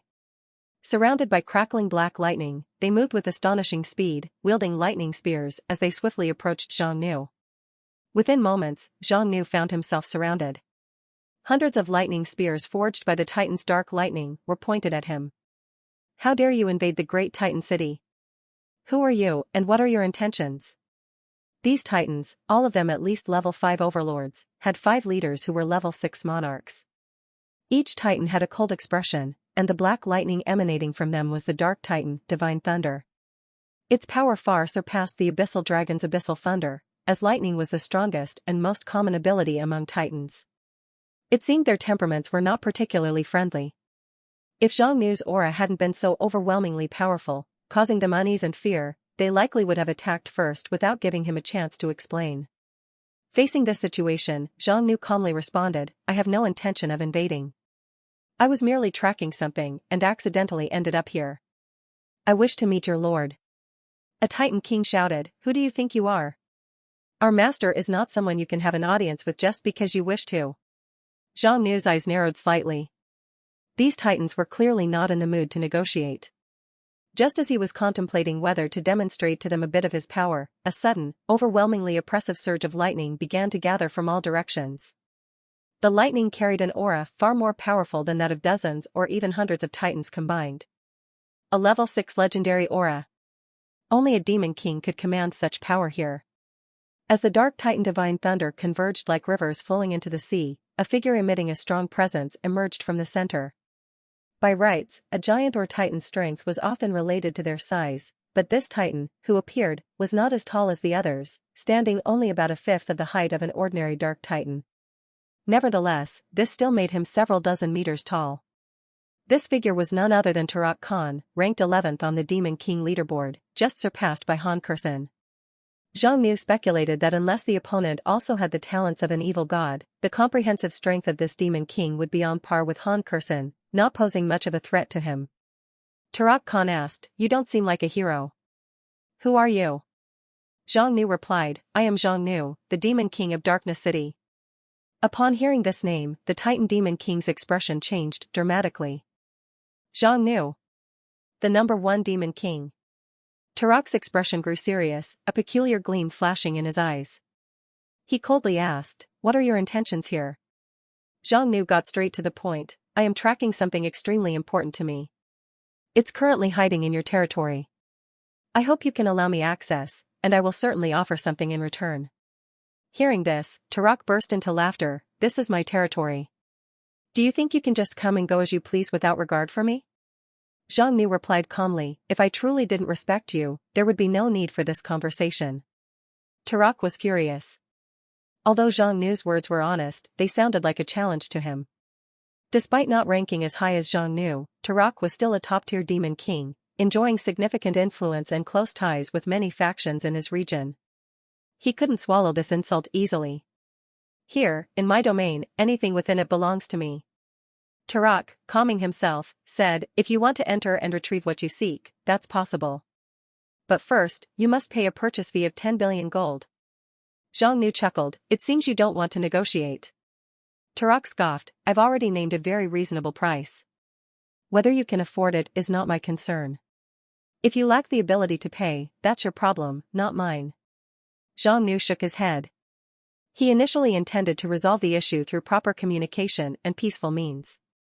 However, it seemed that wasn't necessary anymore. Since Turok was so uncooperative, Zhang Nu saw no reason to extend him any more courtesy. It was time to solve this in a way Turok could understand and accept. With this thought in mind, powerful energy began to surge around Zhang Nu. Turok sneered, "You want to fight?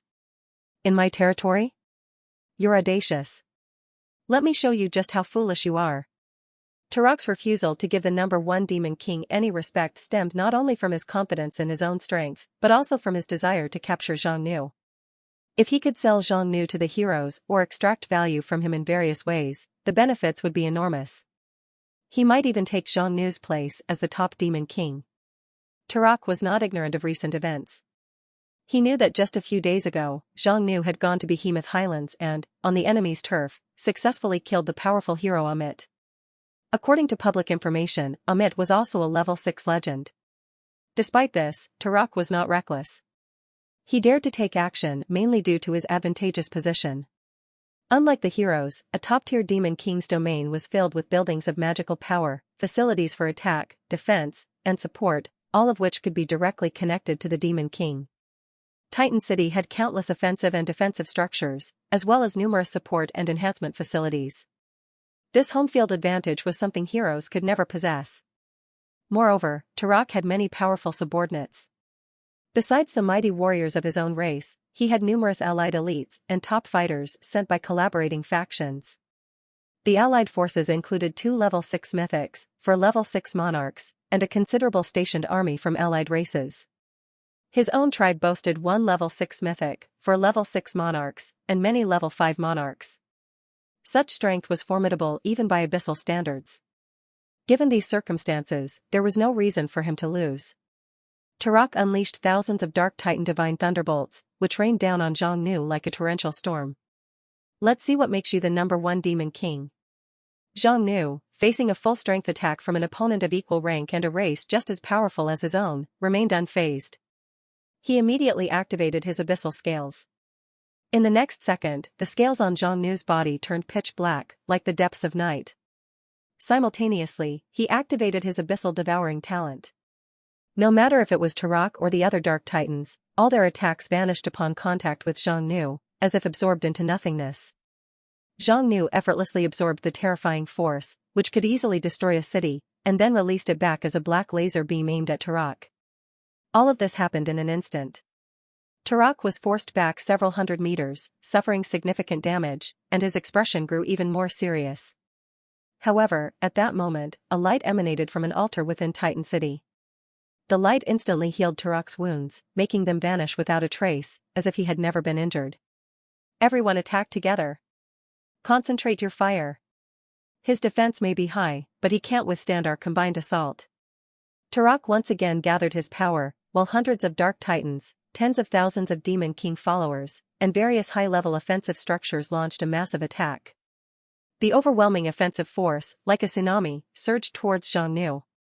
Even for a being of Xiongnu's caliber, a level 6 legendary existence, directly enduring such an assault would significantly deplete his HP. Xiongnu could have used spatial phasing or temporal mirage to evade the attacks, but he chose not to. Instead, he unleashed the power of time, dispersing it in all directions. This technique, known as time warp, severely distorted and disrupted the flow of time around him. What would have been a simultaneous strike was fragmented into a series of staggered attacks, rendering the concentrated fire ineffective. With the attacks no longer synchronized, their collective power was diminished.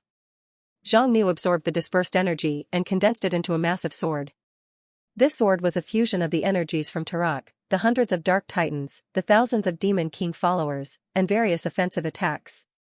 Moreover, Xiongnu infused it with dragon flame, abyssal lightning, and corrupted blood, making it even more formidable. Sensing danger, Turok immediately attempted to escape using a teleportation skill.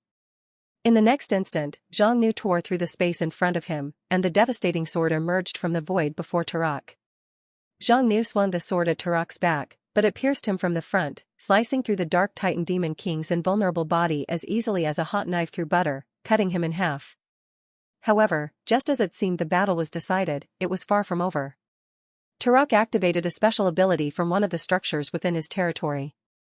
His body, which had been cleaved in two, instantly reformed, showing no signs of injury or side effects. Ha ha ha. No matter how many times you attack, it's useless. This is my turf, you can't kill me. Turok's confidence was unshaken. He still had many tricks up his sleeve. At this moment, Xiongnu sensed that the Eye of Space, which had been hiding near Titan City, used the time Xiongnu was entangled with Turok to recover and had now disappeared without a trace. It seems. I can't afford to be delayed by you any longer, Xiongnu muttered to himself. As he spoke, a strange scene unfolded. The entire world froze instantly, and everything came to a standstill. In the next moment, the whole world shattered like a mirror, and the Titan Demon King, his followers, and all the formidable beings in Titan City vanished before his eyes. Xiongnu reappeared above Titan City, with time reverting to the moment he had just arrived. This wasn't time reversal but rather Xiongnu using his temporal abilities to foresee events. This time, Xiongnu didn't hesitate. He no longer considered giving face to the Titan Demon King. He directly unleashed his spatial temporal powers, tearing through the barrier surrounding Titan City and entering the ancient island. Before the Titans could react, he immediately locked onto the Eye of Space. Trying to escape again? The Eye of Space had hoped to use the Titans on this island to stall Xiongnu, not expecting him to catch up so quickly. In the next instant, the Eye unleashed its spatial power, attempting to tear open space and flee. However, Xiongnu's temporal and spatial power instantly locked down the surrounding space, rendering the Eye of Space immobile. Xiongnu's control over time and space was far beyond what a mere Eye of Space could resist. Die. Xiongnu activated Death Gaze, instantly reducing the HP of this level 6 mythic evil god Eye to 0. The eye exploded but quickly reformed, ultimately transforming into a jade-like orb with no trace of life, shaped like an eyeball. Mission accomplished. The final piece of the puzzle was finally in hand. Assimilation of Evil God Fragment successful. Maximum MP plus 30,000. You've gained a new talent, Eye of Space.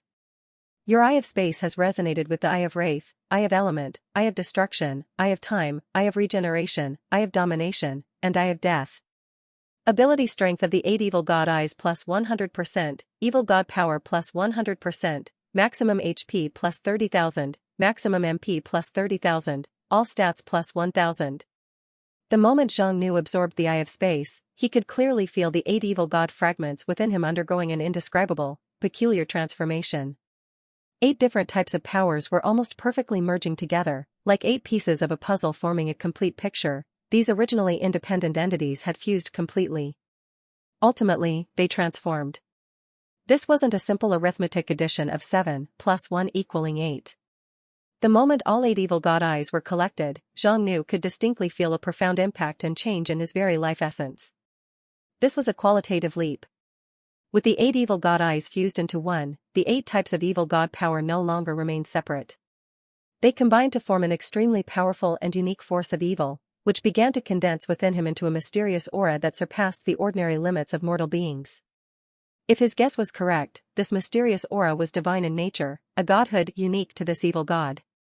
At the same time, Zhang Nu heard a notification sound. You have activated evil god essence, 8-eyed evil god, granting you the potential to obtain all the talents and powers of the 8-eyed evil god. All stats, plus 2000. Maximum HP plus 100, 000. Maximum MP plus 100, 000. You have acquired a new talent skill, 8-eyed evil god. The increase in power was overwhelming. Zhang Nu could clearly feel that after successfully merging the 8 evil god eyes, they had transformed into what was known as the evil god essence, flowing through his body. The boost to his stats was astounding. Already incredibly powerful, Zhang Nu's strength now, fused with the evil god essence, made him nearly invincible before reaching level 7. Even when facing level 7 entities, even level 7 legendaries, Zhang Nu now held them in little regard. Upon gaining the evil god essence, Zhang Nu unlocked a new skill. 8-eyed evil god, talent skill. Retains all non-bloodline racial talents and transforms into an evil god form. In the evil god form, immunity to all damage and abnormal statuses is granted. However, 1% of life force is lost every second, and the form can last for a maximum of 5 minutes. From the skill description, it seemed like a transformation skill. However, it was far more than a mere transformation. This skill could transform him into the 8-eyed evil god. Despite the limited duration, the combat power in this form was beyond mortal comprehension. In the evil god state, Zhang Nu was no longer mortal. Gods were immortal and indestructible, so in the evil god state, he couldn't be killed. All attacks would be rendered ineffective against him. This was an incredibly terrifying ability. And yet, compared to acquiring the transformation talent skill of the 8-eyed evil god, the most significant gain for Zhang Nu was the evil god essence now condensed within him. With this godhood, he could activate the Chaos Dragon god.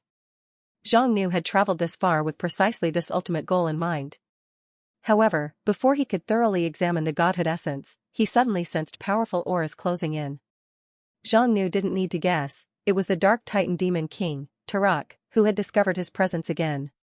But this time, there was no need for further civilized interaction. Zhang Nu smiled coldly, perfect timing to test this new power on you. Meanwhile, Turok was rallying his forces. He had sensed an extremely dangerous presence using rare and powerful spatial temporal magic to break through his barriers and spatial restrictions. Preposterous. Turok was clearly enraged. To intrude on my territory, do they not know my reputation and might? I'll make sure they die a painful death. With this in mind, his orders were swiftly issued. Hundreds of titans and several top subordinates were now ready. Turok himself transformed into countless streaks of lightning, ascending from his Demon King's castle into the sky. Just as he was about to lock onto the invaders' exact location and launch an attack, an unprecedented pressure enveloped the entire Titan city. Turok had reigned supreme in this place for a considerable time. Since reaching level 5, he had feared no opponent. But now, sensing this aura, Turok felt an inner tremor. It was akin to a rabbit encountering a giant wolf, a profound oppression emanating from the very essence of his being, affecting him at the bloodline and soul level. Dark Titan bloodline was among the mightiest, arguably surpassing even the Abyssal dragon. As one of the pinnacle races of this continent, how could there exist a creature capable of exerting such pressure and primal fear on him? Before he could ponder further or assemble all his subordinates, the space suddenly tore open, forcibly. This occurrence in Titan City was inconceivable, as the city, like any major human metropolis, was fortified with various spatial restricting arrays. Normal spatial magic shouldn't have been possible in his city, let alone one having such a significant effect. Who are you? Show yourself. Turok demanded, feeling increasingly agitated. Even a powerful being like him found this situation overwhelming. At that moment, a dark green figure stepped out from the portal. Zhang Nu had transformed into his evil god form.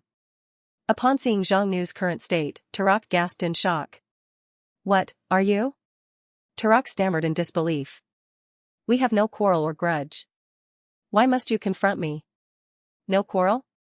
I wouldn't be so sure," Zhang Nu replied. "Just because there isn't one now, doesn't mean there won't be one in the future." Such words, confident and resolute about an uncertain future, might seem unreasonable or unjustifiable to an outsider. But Zhang Nu, having glimpsed the future through his time abilities, knew there was no point in negotiating with this dark titan. Tarak, through no fault of his own, found himself at odds with a being who had foreseen their inevitable conflict. Zhang Nu, for his part, decided that eliminating Tarak now would save future trouble. Thus, Tarak's only fault was being in the wrong place at the wrong time. At this moment, Zhang Nu transformed into a massive humanoid shape, resembling a towering mountain that blocked out the sky. Strangely, no one could accurately describe his detailed appearance. Tarak, the Dark Titan Demon King, a powerful being at the level 6 legendary, with divine bloodline and soul, was the only one who could roughly discern Zhang Nu's outline. He appeared as an enormous figure, about 800 meters tall, somewhat resembling a giant.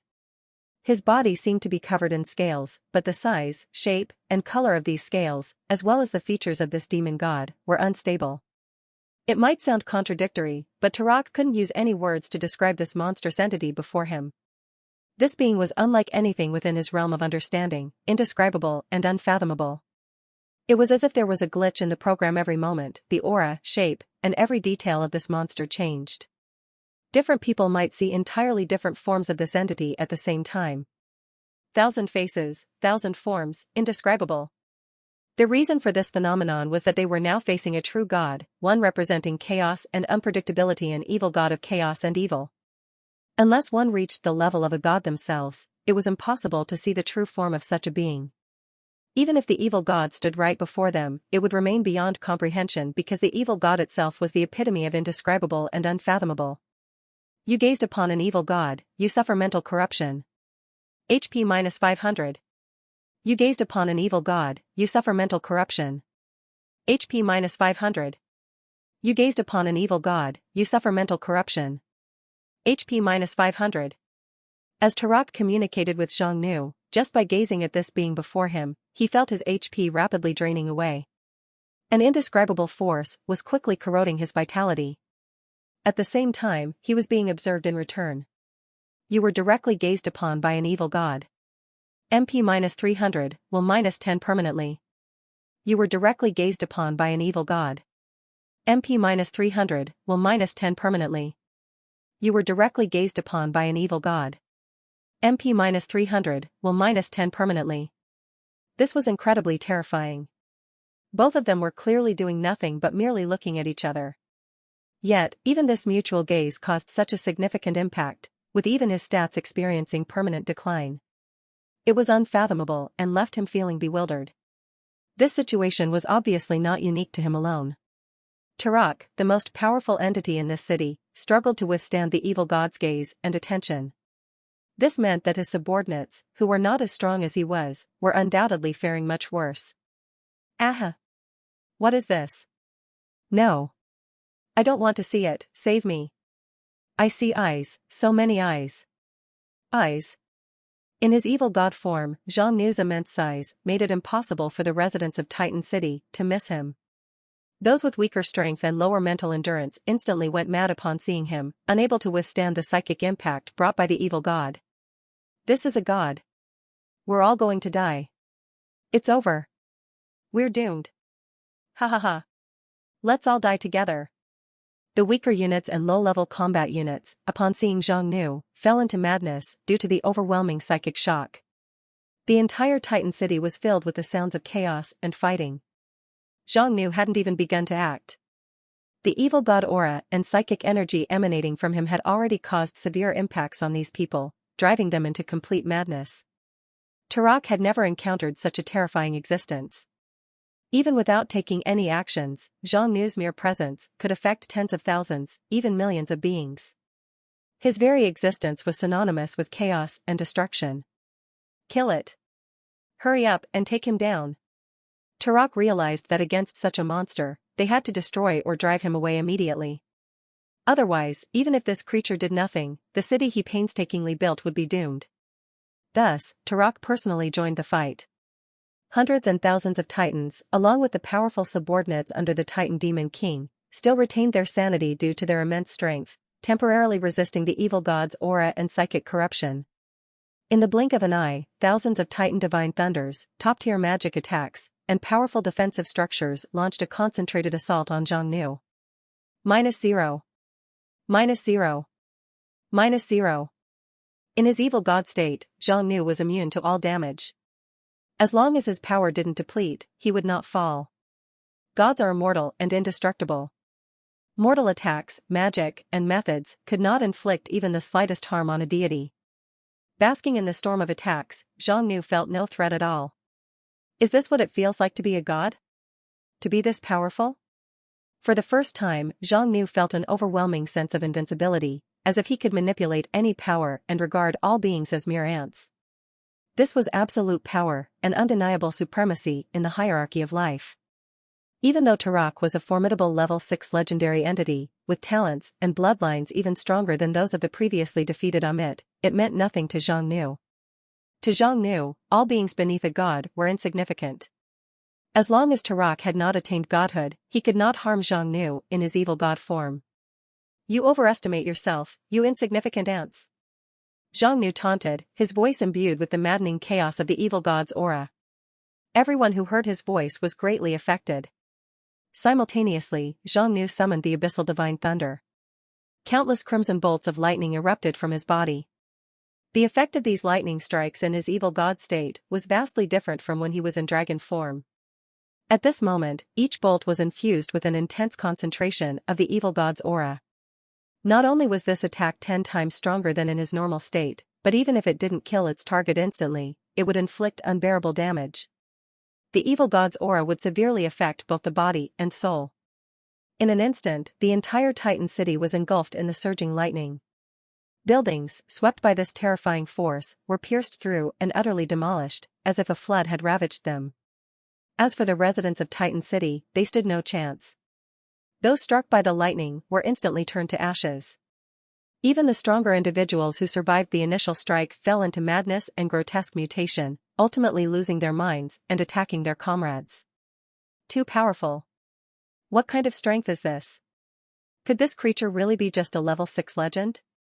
Turok was completely shocked by Xiongnu's power. He realized that he would not be able to defeat this monster before him. Should he retreat? But if he did, what would become of the Demon King city he had painstakingly built? Turok had always been supremely confident in himself. He couldn't believe that someone could invade his stronghold, ignore all resistance, and rampage as if it were a playground. No, he had to escape. He had no means to stop this evil god. Just as Turok decided to flee, Xiongnu sensed his intention. I told you, you cannot escape. Xiongnu declared, and the 8 eyes on his body began to glow simultaneously. 8 beams of energy shot out from the evil god eyes, converging into one formidable blast that engulfed Turok. Facing this attack, Turok had no room to resist. Despite his immense strength, it was like trying to compete with the sun using a candle. In less than 3 seconds, Turok, the once formidable Demon King, was completely obliterated by the evil god's power unleashed by Xiongnu. The battle was decisively over. Xiongnu's use of the power of the 8-eyed evil god was more than enough to instantly kill Turok. However, he did not go for the kill. It would be a waste to directly eliminate such a powerful Demon King. After all, Turok ranked around the top 10 among Demon Kings. Killing him within the same faction would yield no rewards, but leaving him for Xiongnu's own heroes to finish off would bring immense, unparalleled rewards. Thus, at the moment Turok was about to be killed, he found that everything, including the flow of time, had stopped. His destroyed body began to rapidly repair itself. This is the power of time. He realized, in utter despair, that not only could he not defeat this entity, but he couldn't even die a swift death. Xiongnu had used the power of time to rewind his state from certain death to near death. Turok had never felt such hopelessness before. He never imagined that an individual could possess such overwhelming strength. It was beyond any comprehensible description. What on earth are you?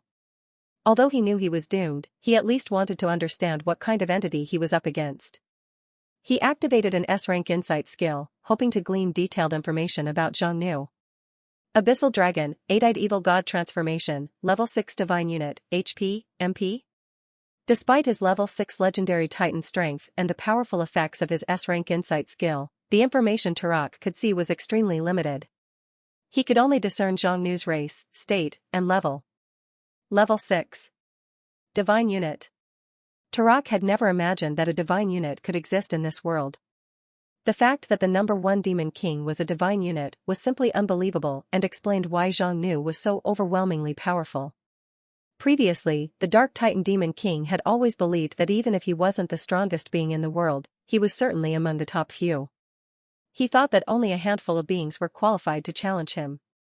However, after facing Zhang Nu, he realized the enormous gap between himself and the true strongest being. This gap was the difference between a legendary unit and a divine unit. Such a disparity couldn't be overcome by mere numbers. Before obtaining the essence of the evil god, Zhang Nu, despite his immense strength and deep power, couldn't entirely disregard enemy quantity. After all, HP was finite. Zhang Nu was also limited by his extremities. He could die from exhaustion or lose combat capability when his power was depleted. However, after collecting all 8 evil god fragments and fully grasping the essence of the 8-eyed evil god, Zhang Nu could transform into an evil god for a short period. In this evil god form, he retained all his abilities. The most significant change was his transcendence from the limitations of ordinary beings, ascending from a legendary unit to a divine one. No one should underestimate this leap. It was more significant than any previous rank transitions, even more than all the previous rank transitions combined. The leap from mortal to divine was monumental. A god's life force was eternal and indestructible. There was no method in this world to truly kill a god. A god's mana was infinite, able to draw strength from the very roots of the world, making it nearly impossible to deplete a god's power through exhaustion. Therefore, in his transformed state, Zhang Nu possessed at least 2 key traits. First, he had true immortality, rendering him impossible to kill. Second, his power was limitless. He could continuously unleash his strongest attacks without the concern of running out of mana. Locked HP and MP, as if he were cheating. Mortals, no matter how powerful, even those with the legendary prowess of a supreme pope, reaching level 7 legend, could not single-handedly challenge an entire empire. But a god could. After all, there were ancient records of evil gods, bringing about the apocalypse. Evil gods, chaotic and malevolent, were still gods.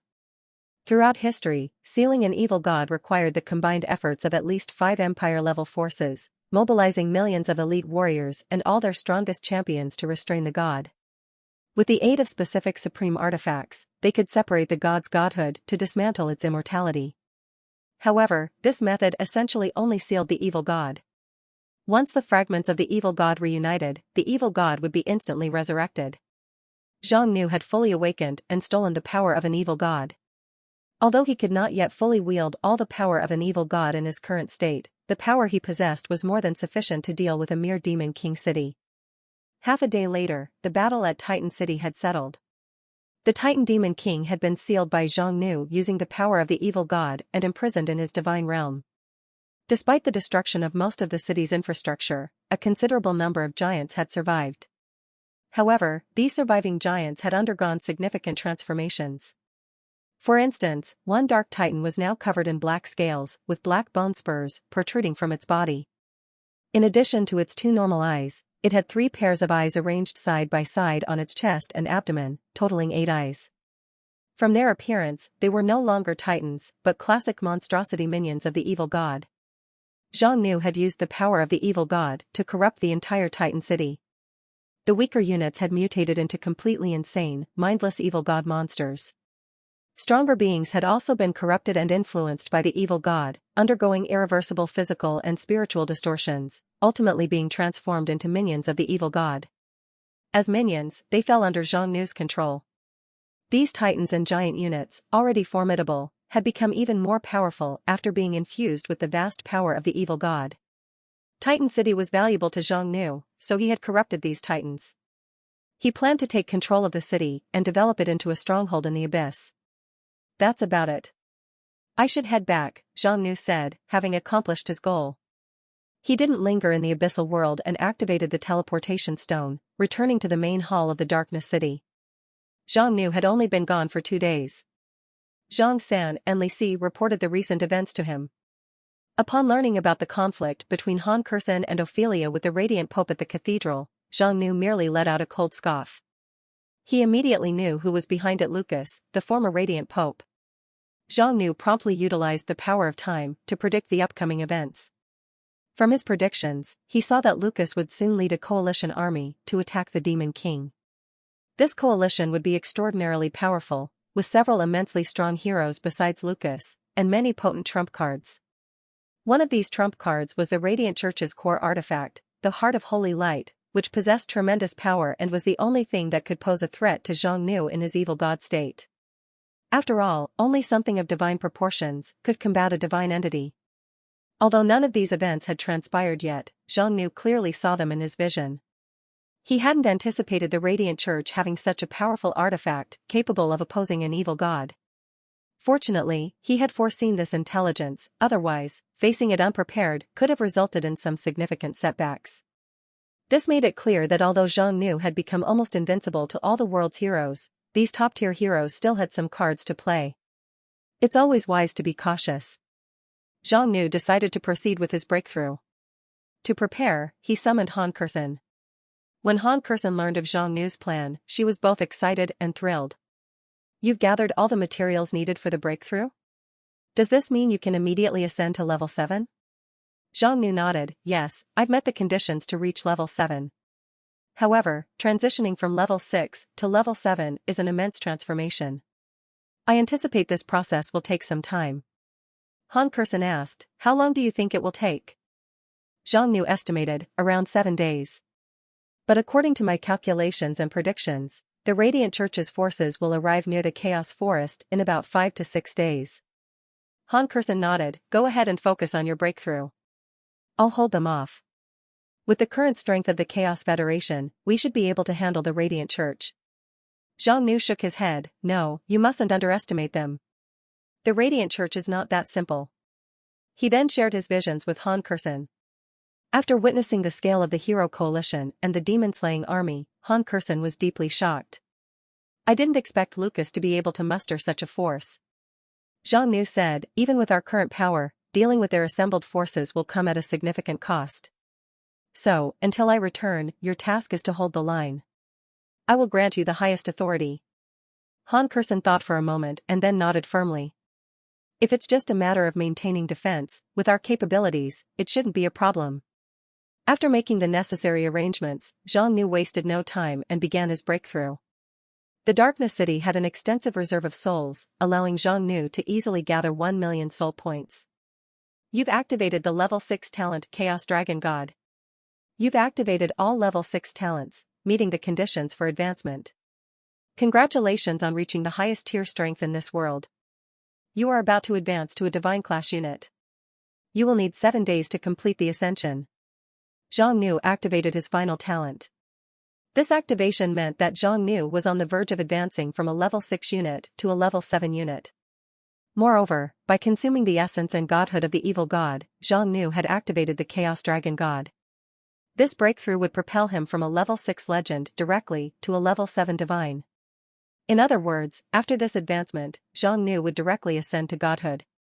He would become a true dragon god. Zhang Nu's prophecy was undoubtedly crucial. Han Kursan fully understood the arrival time and composition of the latest wave of heroes and the Demon Slayer army. Armed with this valuable intelligence, she could begin making preparations well in advance. The Chaos Forest was now united and solidified. With ample resources, the recruitment and training process had progressed remarkably.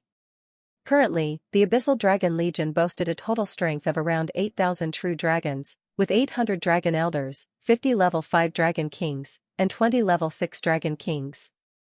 Additionally, the Gloom City's Demon Overlord Legion had grown to nearly 2,000, including 20 level 5 Demon Monarchs and 8 level 6 Demon Monarchs. Within the Gloom City, 2 demons of high status next to Han Kursan, Han Dongxue and Han Qiuyue, had also been elevated to mythic-class great demons with the help of mythic crystals. Coupled with the Chaos Forest's top-tier fighters, led by Nancilia, the assembled force was formidable. Even among the most powerful Empire-level forces, few could rival such a lineup. It was a force to be reckoned with, one that could even be described as terrifying. Even so, Han Kursen dared not be careless. From Zhang Nu's shared vision, she saw the formidable strength of the enemy. Several top 10 ranked heroes formed a luxurious lineup that was no less powerful than the coalition of strong fighters in the Chaos Forest. Most importantly, the enemy possessed a divine artifact. Given this situation, without Zhang Nu personally stepping in, Han Kursen wasn't confident in facing them head-on. Therefore, she needed to take some targeted measures to resist this highly perilous challenge. In addition to fortifying the main camp, further enhancing defensive facilities, and increasing the size of elite troops, it was also necessary to finalize the consolidation of the Thunder Empire. Although Darkness City had effectively conquered the empire, the vastness of its territory meant that some local areas still had rebellious factions declaring independence or insurgents establishing their own control. As a result, there had been no notification of complete occupation. According to Zhang Nu's prediction, the Empire and the Federation had at least 5 days to sort this mess out. Over the past days, Empress Ophelia and the Federation's elite fighters had already wiped out a significant portion of the rebels. 5 days, though very short, should be sufficient if utilized well. Han Kursen believed it was enough time to prepare adequately. Han Kursen used the teleportation tower to travel to the Thunder Imperial capital and meet with Empress Ophelia, informing her about the impending threat the Federation was facing. The Radiant Church is preparing to attack Darkness City? Ophelia had recently fought alongside Han Kursen against the Radiant Church's Pope, Saint Dolores. The church preparing to attack the Demon King wasn't surprising, but Ophelia hadn't expected it to happen so soon. Han Kursen, with a serious expression, said, "The current Pope, Dolores, is too young to be a real threat, but the former Pope will be personally leading the assault. The Church will be putting all its resources into this attack and will even utilize their ultimate artifact. In such a situation, only the City Lord can stand against them." After a pause, she continued, "However, the City Lord is undergoing a critical breakthrough and will be in seclusion for at least 7 days. Our task is to hold off all external threats until he emerges. This time, the Church will directly attack Darkness City, so I need to draw on the Empire's forces for reinforcement. But to do that, we must first stabilize the internal situation within the Empire. How is the suppression of the rebels going?" Ophelia promptly responded, "Most rebels are not a significant concern, but there is a particularly stubborn rebel force in the Western Territory. According to the intelligence and evidence I've gathered, the Sunset Empire is involved." After understanding the situation, Han Kursen grasped the overall picture. The Thunder Empire was divided into 5 major regions, the Imperial District and the 4 duchies. After Ophelia successfully ascended to the throne, the Imperial Core region, the Northern Territory, and the Southern Territory were the first to be pacified. The Imperial District was directly governed by the capital, the Northern Territory was Ophelia's ducal fiefdom, and the Southern Territory had long been under Darkness City's control. Therefore, more than 80% of the rebels were concentrated in the Eastern and Western territories. In the Eastern Territory, rebel forces had been almost entirely wiped out by the combined efforts of the Empire and the Chaos Forest. Only the Western Territory continued to see waves of rebellion, seemingly endless like wildfire. Ophelia discovered that the reason the Western Territory rebels were so difficult to eradicate was likely due to external forces infiltrating the region. Part of the Western Territory borders the Sunset Empire, which definitely did not want the Thunder Empire to restore order, especially not when it had fully allied with the Demon King's forces. As a result, the Sunset Empire was likely providing significant support to Western Territory marquises, counts, and other feudal lords, as well as organizations like mage towers and mercenary groups. This made it impossible to completely extinguish the rebellion. Han Kursen frowned, feeling very frustrated. If it weren't for the setbacks in the Western Territory, Darkness City would have already completed its total conquest of the Empire.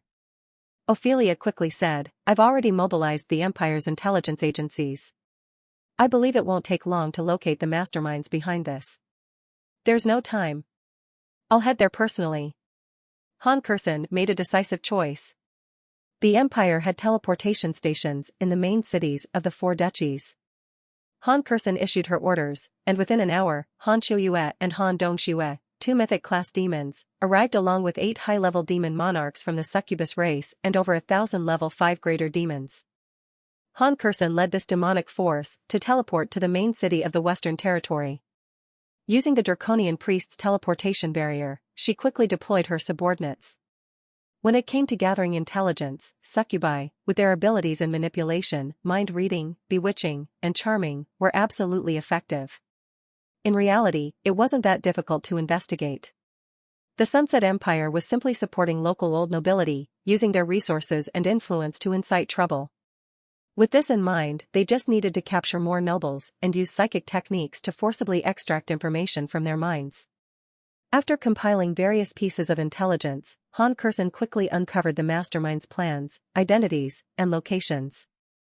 Han Shuyue immediately came to report after organizing the information. Vice City Lord, we've uncovered the truth. The mastermind is indeed the Sunset Empire. To create chaos in the Thunder Empire and prevent Darkness City from controlling it, the Crown Prince of the Sunset Empire has personally come to the Western Territory and has been secretly persuading and mobilizing forces. Han Shuyue continued, all the recent events were orchestrated by this Crown Prince and the Sunset Empire. If it weren't for their interference, the Western Territory would have been pacified long ago. With the intelligence in hand, Han Kursen breathed a sigh of relief. She sneered, good, very good. So it is the Sunset Empire. Now that we know, resolving this issue won't be difficult. In the Western Territory of the Thunder Empire, in a relatively inconspicuous small town, where the Crown Prince of the Sunset Empire, Miles, was staying. He and his followers disguised themselves as a mercenary group while secretly conducting various activities to delay or overthrow the rule of the Thunder Empire. However, the process was not going smoothly. Miles funded one influential noble family or faction after another in the Western Territory, exploiting the conflicts arising from their disrupted vested interests to incite rebellion. Yet, the Empire's response was too quick and strong. These local noble rebellions were insignificant and were immediately suppressed as soon as they emerged, with no real chance of success. Miles knew this approach was unsustainable, as even he, the Crown Prince, had limited resources at his disposal. At that moment, a young man, around 16 or 17, wearing silver armor, burst in excitedly. Brother! Great news! Fantastic news! This young man was none other than Miles' ninth brother, Dick. The Sunset Empire's royal family had declined, with the regent wielding absolute power. Despite the many princes, none were particularly outstanding, and Dick was especially unremarkable. However, Miles knew that Dick had awakened as a hero. He was a hero with royal blood. Because of this, the Crown Prince valued him greatly, hoping to use Dick to attract the support of the hero factions and thus counter the regent's absolute power to reclaim their rights. Miles asked, in our current situation, it's only a matter of time before we're out of resources. What good news could there be? Dick, excited, said, I just received intelligence that the Radiant Church has decided to declare war on the Chaos Forest and Darkness City. Both the current and former popes are making a move, planning to use all their power to annihilate the Demon King forces entrenched in Darkness City. Hearing this news, Miles was overjoyed. How strong was the Radiant Church? He knew all too well. If such a powerful force was to fully engage the Demon King, even the terrifying presence in Darkness City would have to be cautious. The Radiant Church not only possessed strength comparable to any Empire-level force on the continent, but its influence was also widespread. It could be said that among the known nations today, most were under the influence of the Radiant Church. If the Church personally took action, a call to arms would undoubtedly rally strong individuals from all over, a level of influence and appeal that no Empire-level force could match. Dick continued, you might not know this, but the previous pope of the Radiant Church is actually Lucas, the 7th-ranked hero. He is a level 7 demigod. Level 7 demigod. This was the term for level 7 legendary powerhouses. In this world, the 7th level was the highest level. Those who reached this level possessed partial divinity, such as an indestructible soul or divine bloodline. Such powerhouses could move mountains and split seas, single-handedly face an entire army, and even crush a kingdom. Therefore, they were referred to as demigods. Miles had heard of the former pope. This pope was one of the greatest and most legendary in the history of the Radiant Church and was nearly the strongest being in the world. His strength and prestige were unparalleled. With him taking action, Darkness City's days were numbered. Miles burst into laughter. Excellent, truly excellent. This is heaven's blessing. Once Darkness City is destroyed, the Thunder Empire will surely collapse.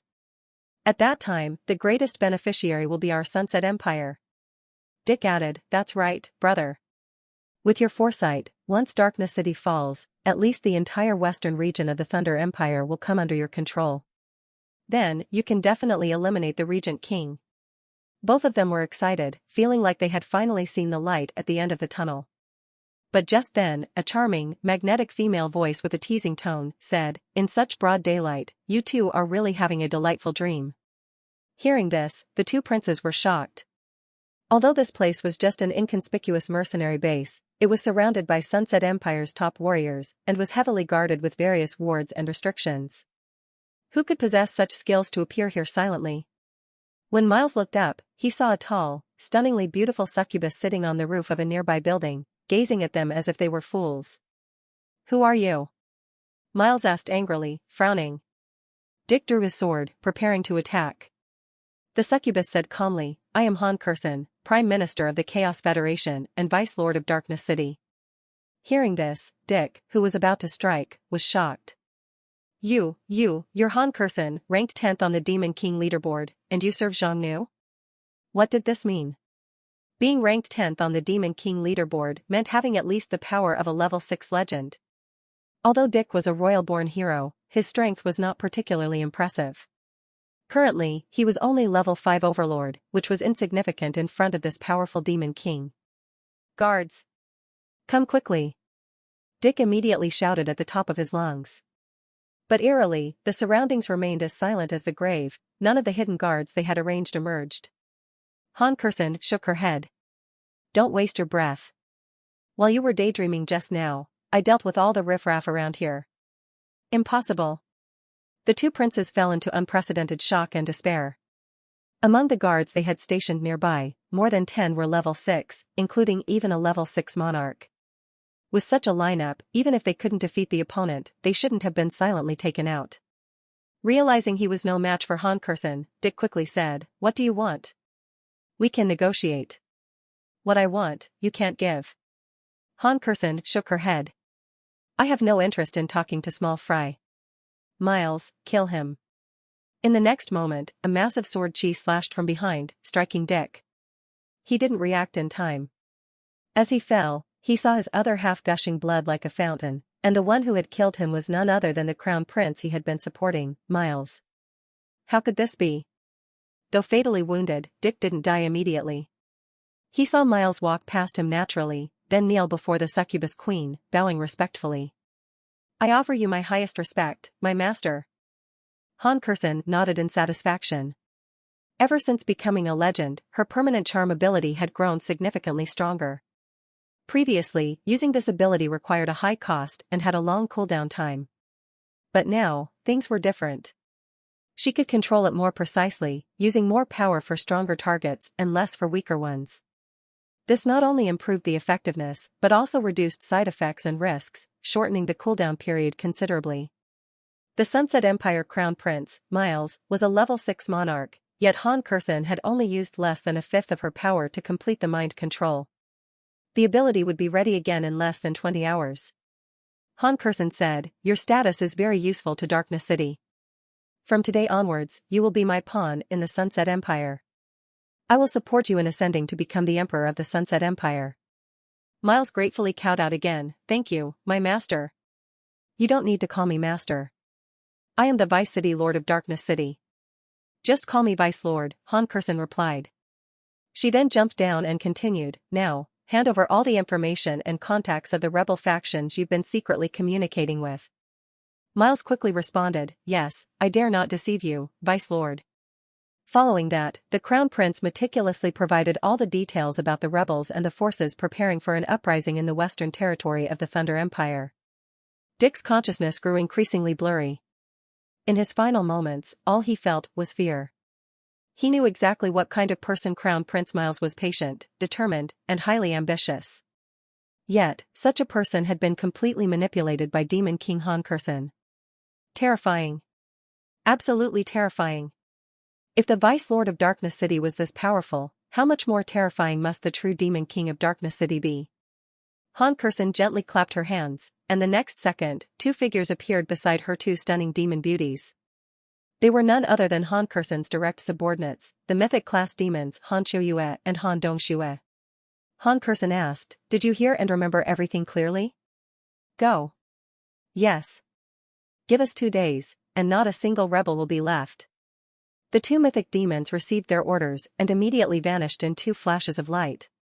Against the remaining rebels, Han Kursen didn't need to act on it personally. With the help of the 2 mythic class demons and the warriors from Darkness City and the Empire, eliminating these rebels was a simple task. 2 days later, good news arrived. Darkness City and the Empire, with thunderous momentum and a thorough, ruthless approach, completely eradicated all rebel forces and potential rebel factions across the region. At this moment, Han Kursen received a notification. "You've conquered the Thunder Empire. You've gained Thunder Empire Treasure Chest X1. Han Kursen was overjoyed upon receiving the news.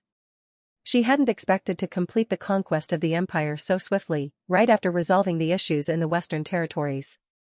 A treasure chest from an empire's conquest. How luxurious would that be? Zhang Nu had granted Han Kursen the highest authority. She was allowed to claim and open the treasure chest on Zhang Nu's behalf. Of course, any titles or bound items obtained would automatically belong to Zhang Nu. However, Han Kursen could manage the resources and blueprints acquired from the chest. Given the looming threat, she had the flexibility to act as needed.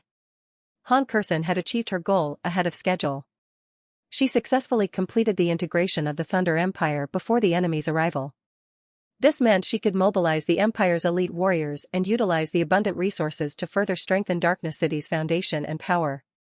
Although the upcoming enemies were formidable, Han Kursen felt more confident and prepared for the challenge.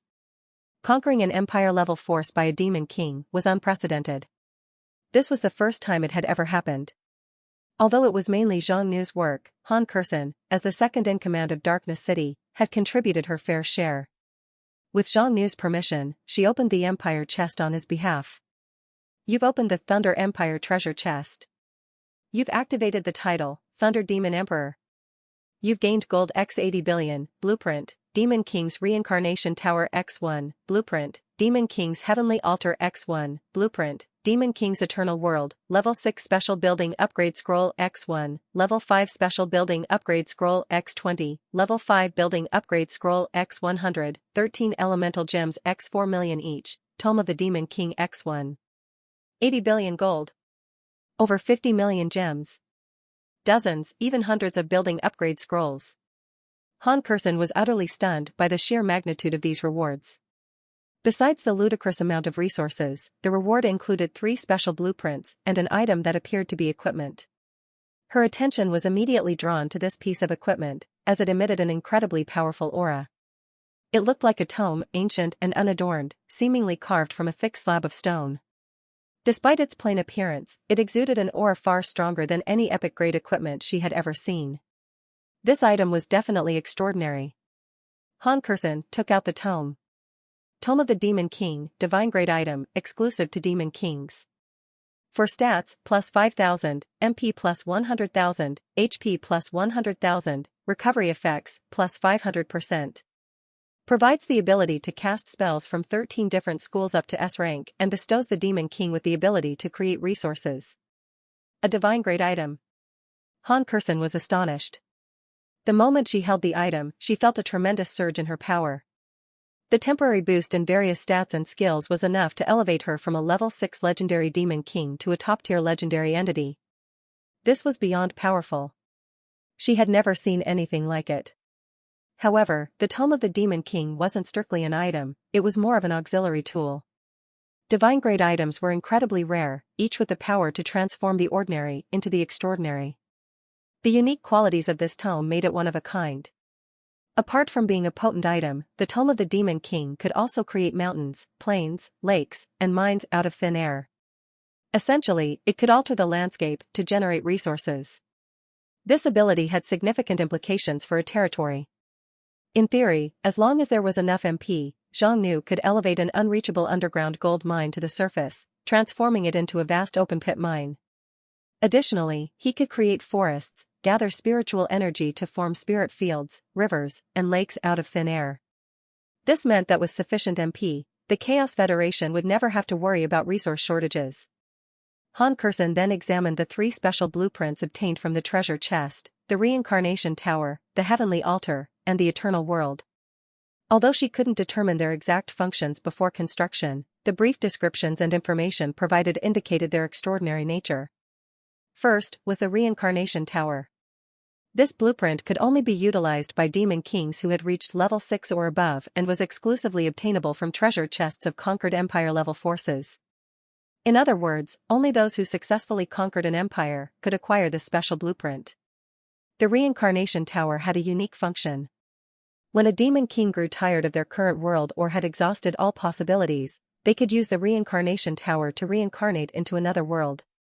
In simple terms, it was a ticket, or a pass, to the next stage or world.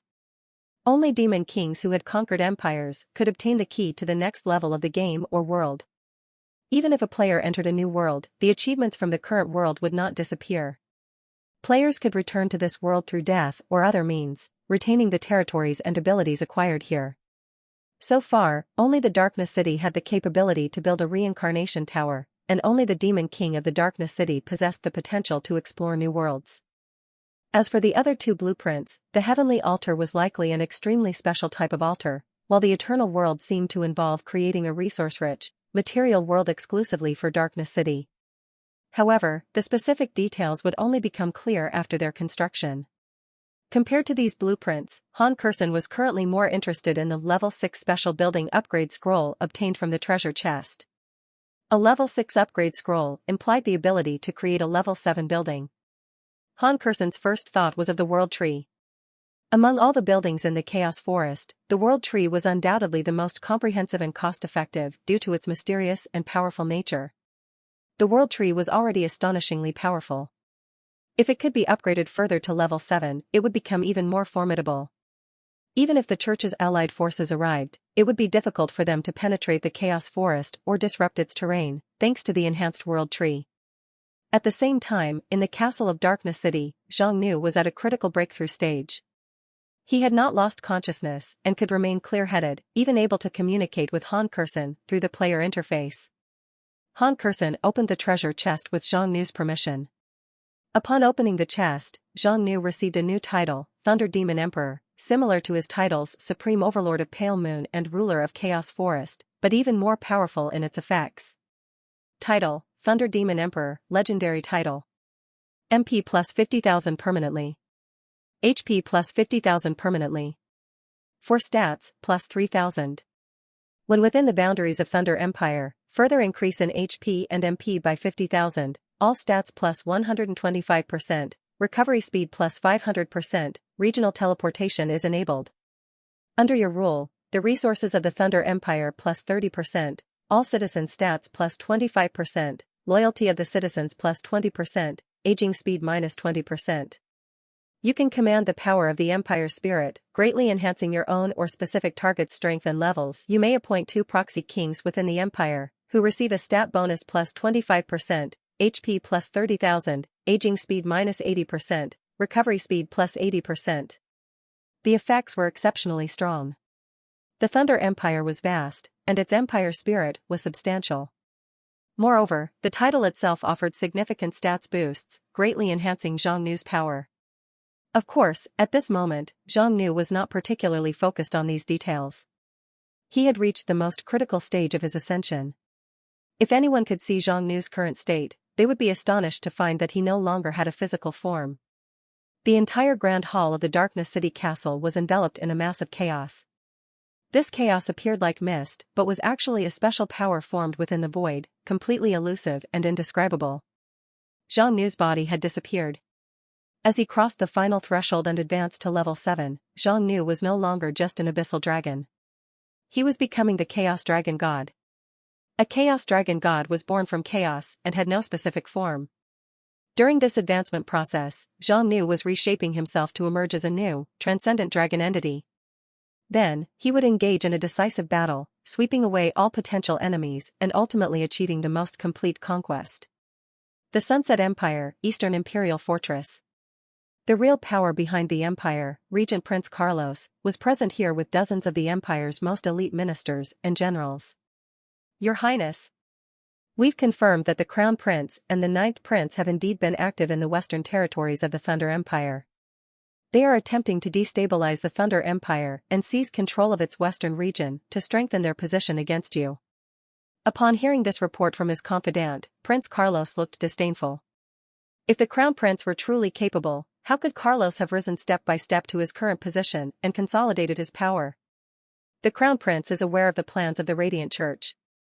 He hopes to fish in troubled waters to gather more chips for himself, but he doesn't realize he's already standing on the wrong side of the board, Carlos said with a cold smile.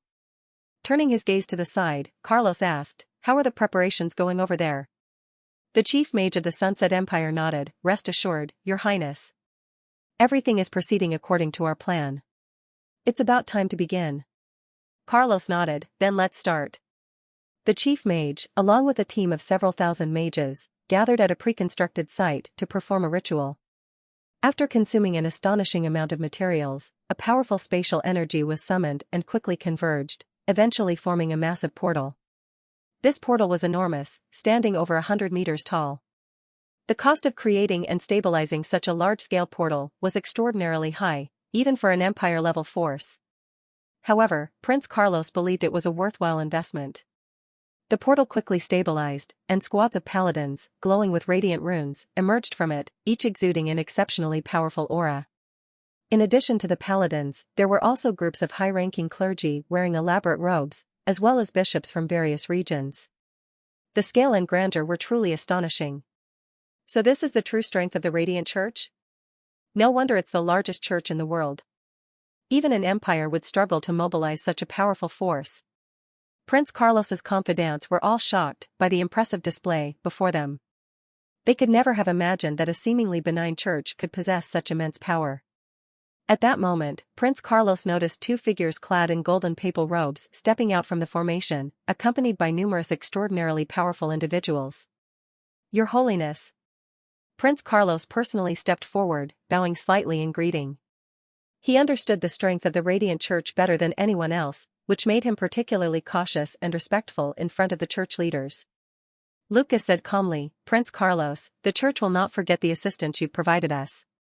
Hearing these words, Carlos felt very pleased. He had invested significant resources to help the church move from the plains of holy light to this location, and he naturally expected something in return. First, eliminate the Demon King.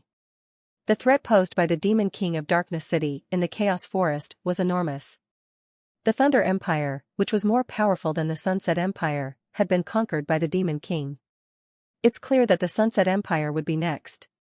Carlos had painstakingly taken control of the empire and wouldn't easily let the Demon King take it away. Few forces on the continent had the capability to eradicate this Demon King, but the Radiant Church had both the potential and the motivation. Second, gain the support of the Radiant Pope. Carlos was essentially prepared to usurp the imperial throne, but the main royal family's influence was still formidable.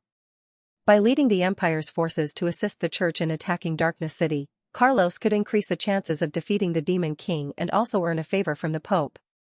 Once the dust settled, not only would the threat of the Demon King be removed, but with the church's support, Carlos's ascent to the throne would be easy.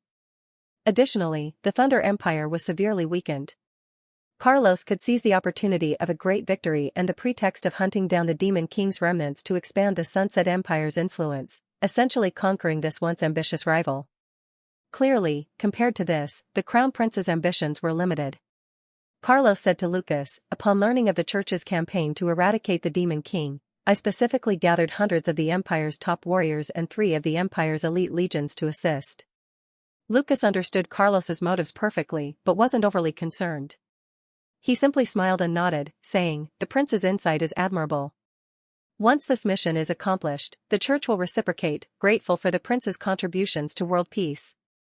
Carlos was overjoyed, of course. As he spoke, Carlos turned his attention to the people around Lucas. Besides the current Radiant Pope, Saint Dolores, there were dozens of extremely powerful individuals present. Among them, 2 were walking alongside Lucas, and from their demeanor and Lucas's attitude, these 2 seemed to have a higher status than the current Radiant Pope. But how could that be possible? The Radiant Pope possessed level 6 legendary strength, a level of power that even a typical emperor would respect. Who could possibly rank above Saint Dolores? Seeing Carlos's astonishment, Lucas explained briefly, "You must be aware that the Radiant Church has branches in various countries. Since the Church initiated the call to crusade against the Demon King, over a dozen nations have responded by sending their elite forces and experts. These people behind me are the top-tier warriors from different countries. They are renowned and capable of holding their own in their respective regions. As for these two," Lucas gestured to the two cloaked figures beside him, "they are our strongest allies in this mission, and their strength rivals mine." Carlos was utterly shocked. Did this mean there were two more demigods? Generally, only level 7 legendary beings were referred to as demigods. This meant that in addition to Lucas himself, there were at least 2 other level 7 legends involved in this battle. At this moment, one of the mysterious demigod heroes, standing 3 or 4 meters tall with an incredibly intense and domineering aura, spoke up, "Lucas, we're pressed for time. Let's not waste it here." As he spoke, the surrounding space distorted. A dazzling and scorching light emanated from his body, creating a powerful and terrifying aura that made it difficult for Carlos to approach. Being a top-tier magician, Carlos quickly identified the type of aura. Dragon fear? Carlos was shocked. Could it be that, like the Demon King of Darkness City, this was also a humanoid dragon? Lucas smiled and reassured him, "Don't worry, that Demon King won't escape. It's just a short distance from here, to the Chaos Forest." The draconian demigod snorted, "I heard the Demon King of Darkness City is an Abyssal Dragon King. I'm eager to see how powerful this dragon really is." Clearly, as a fellow dragon, this hero wanted a chance to prove his superiority. The other demigod hero also spoke, "Zhang Nu defeated the Prophet of Doom Primo, and may have inherited his time-manipulating abilities. Our actions have likely already been foreseen, so an ambush might not be very effective." As he spoke, his body emitted a black aura. This black aura was so pure that it was something none of the others had ever seen before, seemingly capable of corroding even time and space. He continued, "Let the two of us, along with our followers, go ahead and test their defenses. This way, we can get a better sense of their layout." Lucas thought for a moment and nodded, "With your immense strength, no matter what you encounter, you'll be more than capable of protecting yourselves. If you're willing to take on the reconnaissance, it will certainly help us prepare better for the upcoming battle." No more words were needed. The two heroes moved out immediately. The dragon transformed into a light brighter than the sun, soaring into the sky and morphing into a majestic, platinum-colored dragon, over a kilometer in length. The other hero released an impenetrable black fog, revealing himself as an 18-winged dark angel. Carlos was stunned. The platinum dragon with an extremely powerful aura of light suggested that this was a legendary holy dragon. It's known that holy dragons hold an extremely high status, being rarer and more gifted than ordinary true dragons, even more so than abyssal dragons. A level 7 legendary holy dragon would certainly be a top-tier dragon emperor. As for the other hero, an 18-winged fallen angel, his talent and bloodline were equally as powerful as the holy dragon, boasting terrifying abilities and strength. This was an extraordinary force. With the mobilization of these two demigod-level heroes, a group of dragons and fallen angels followed, heading swiftly toward the Chaos Forest. Before this, Carlos had harbored some fears about confronting the Demon King of Darkness City, whose rapid conquest of the Thunder Empire suggested near demigod or full demigod power, making him a formidable adversary. But now, with such a powerful lineup, including 3 demigods leading the charge, the Church's elite, warriors from more than 10 nations, and the support of the Sunset Empire, Carlos could not imagine how the Demon King of Darkness City could withstand this force. With this assembly, any force in the world would be destined for annihilation. Confidence in the operation surged within Carlos. In Darkness City, all the high-ranking members of the Chaos Federation, including Nancilia, were gathered. Han Kurson asked, "According to the City Lord's prediction, the enemy is going to launch a surprise attack from the west, through the direction of the Sunset Empire. How are our defensive preparations?" Nancilia immediately stood up and said, "Rest assured, by City Lord. Since we received the alert, we have been preparing for battle with all our might. Grutrid has led the main force of the Ents to fortify the western front, and other tribal forces have already arrived." Han Kurson was pleased to hear this. Although Zhang Nu's ability to predict the enemy's direction, number, and identity through his time abilities was incredibly advantageous and made surprise attacks nearly impossible, it still wasn't foolproof against an overwhelmingly powerful enemy. Han Kursen reminded them, the enemies we face this time are exceptionally strong. We must not act recklessly. Our primary goal is to delay and wait for the city lord to complete his ascension successfully. Hearing this, Nansilia couldn't help but ask, by city lord, our alliance is already very strong. Even if the Sunset Empire mobilizes its entire nation against us, it would be difficult to even shake us. Why are we being so cautious? From her perspective, they shouldn't have to trouble the Demon King for everything. Nansilia's own strength had grown significantly, and she was now nearly level 6 legend. The Vice City Lord's power was even more profound, and they had the support of giants, ents, and humans. How could they possibly be threatened? Even if the Sunset Empire mobilized its entire nation, Nansilia did not believe they posed a threat. Han Kursen said, it seems necessary to give everyone a heads up and make sure you all have a clear understanding of the enemy we are about to face.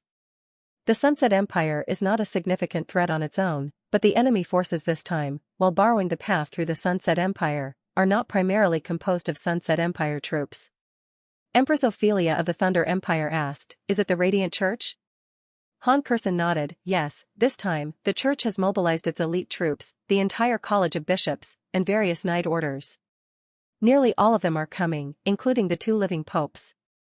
This force is no less powerful than the main army of any empire in this world. Furthermore, the church's influence is immense, allowing them to easily call upon the armies of 10, or even dozens, of nations.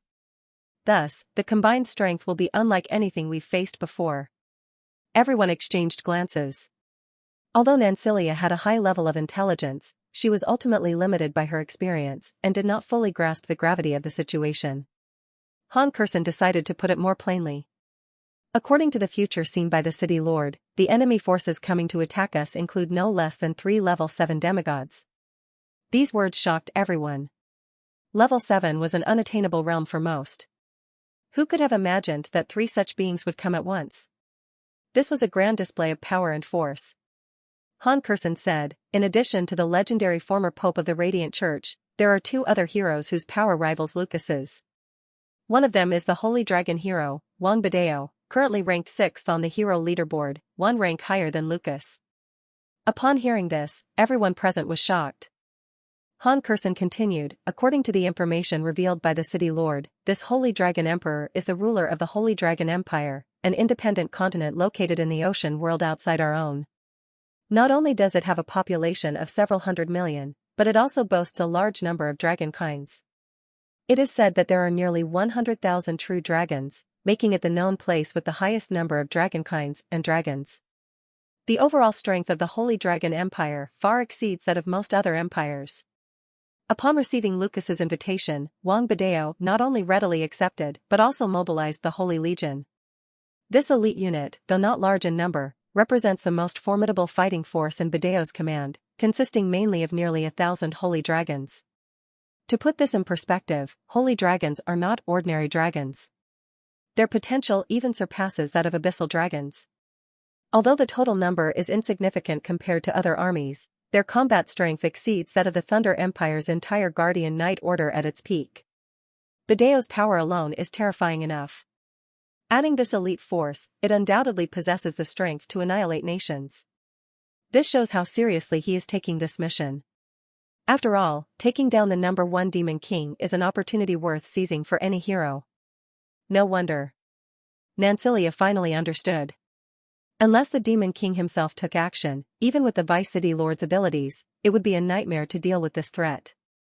Han Kursen further detailed, the other hero is Mandel, an 18-winged fallen angel, the most talented being in the history of the fallen angel race. Mandel ranks 10th on the hero leaderboard. Although he is slightly lower than Wang Bideo and Lucas in ranking, their actual strength levels are quite similar. He is not only the strongest in his race but also one of the most renowned legendary figures in the outer world, serving as the supreme guardian of a certain celestial empire. Under his command is a force known as the Eternally Cursed Demon Flame Legion. The Eternally Cursed Demon Flame Legion, abbreviated as the Demon Flame Legion, was a specialized force comprising 10,000 demon flame fallen angels, each meticulously trained and selected, with an average strength of level 5 overlords. The Demon Flame Legion's strength rivaled that of the Holy Dragon Legion. Dealing with these 2 powerful beings alone would already be incredibly challenging. Moreover, the Radiant Church would be going all out, and the forces led by the legendary Pope Lucas were bound to be even more formidable than those of the two heroes. Additionally, with reinforcements from dozens of other nations, including the Sunset Empire, the combined strength would be daunting. No one thought Han Kursen was being overly cautious anymore. On the contrary, they felt immense pressure. The Chaos Forest was strong, but could it really withstand such an overwhelming invasion? Seeing the apprehensive intense expressions on everyone's faces, Han Kursen smiled and spoke in a more relaxed tone, "There's no need to worry, everyone. The City Lord will emerge from his seclusion in a day or two. At that point, mere 3 demigods won't be an issue. Our most important task now is to defend the forest well during the City Lord's seclusion. We must not let the enemy approach the Darkness City by even a step." At this moment, Marilyn, the Deputy City Lord of Jontree City, spoke up, "But, Vice City Lord, the enemy's lineup this time is incredibly terrifying. Although we have many powerful warriors, it won't be easy to hold off so many elite troops and powerful individuals on our own. Without a doubt, the 3 demigods would definitely be a formidable issue, even without considering the numerous level 6 mythic and monarch units and the various super legions. This was far stronger than the forces they faced when invading the Empire." Han Kursen said, "I didn't have absolute confidence in minimizing our losses before. But now, if everything goes as planned, we can significantly reduce our casualties and even achieve our goals with minimal losses." Her words surprised everyone. Given the enemy's overwhelming advantage in troops and strength, it seemed unlikely that the Chaos Forest could hold its ground, let alone achieve victory. Han Kursen continued, "Before the City Lord went into seclusion, he entrusted me with some crucial items. With these, the enemy won't be able to breach our defenses." Han Kursen's plan was straightforward. They recently acquired a level 6 special building upgrade scroll from a treasure chest, which was too valuable to waste. Although Darkness City had many auxiliary buildings, some even at level 6, the most worthy of upgrading was the World Tree in Jontree City. Han Kursen had already checked the upgrade requirements. It needed a staggering 10 billion gold and millions of gemstone materials. The cost was extremely high, almost absurd, but the city's finances could handle it. If the level 6 World Tree were upgraded further, what kind of existence would it become? Shortly after, the 2 demigod heroes arrived above the Chaos Forest. The entire Chaos Forest is shrouded in an enormous barrier. "Its size and strength are unparalleled," Mandel said. As expected of the #1 demon King Xiongnu.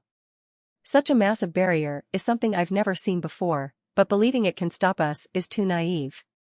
Just as they were about to act, something astonishing happened. From the depths of the Chaos Forest, an unimaginable power erupted, causing the entire barrier enveloping the forest to undergo a monumental transformation. The Chaos Forest underwent a startling transformation. From afar, Wang Bidao and Mandel observed countless golden lights suddenly appearing within the vast expanse of the forest. Wang Bidao exclaimed in shock, "What is that?" Mandel frowned, "I don't know, but I can sense an unusually terrifying energy fluctuation."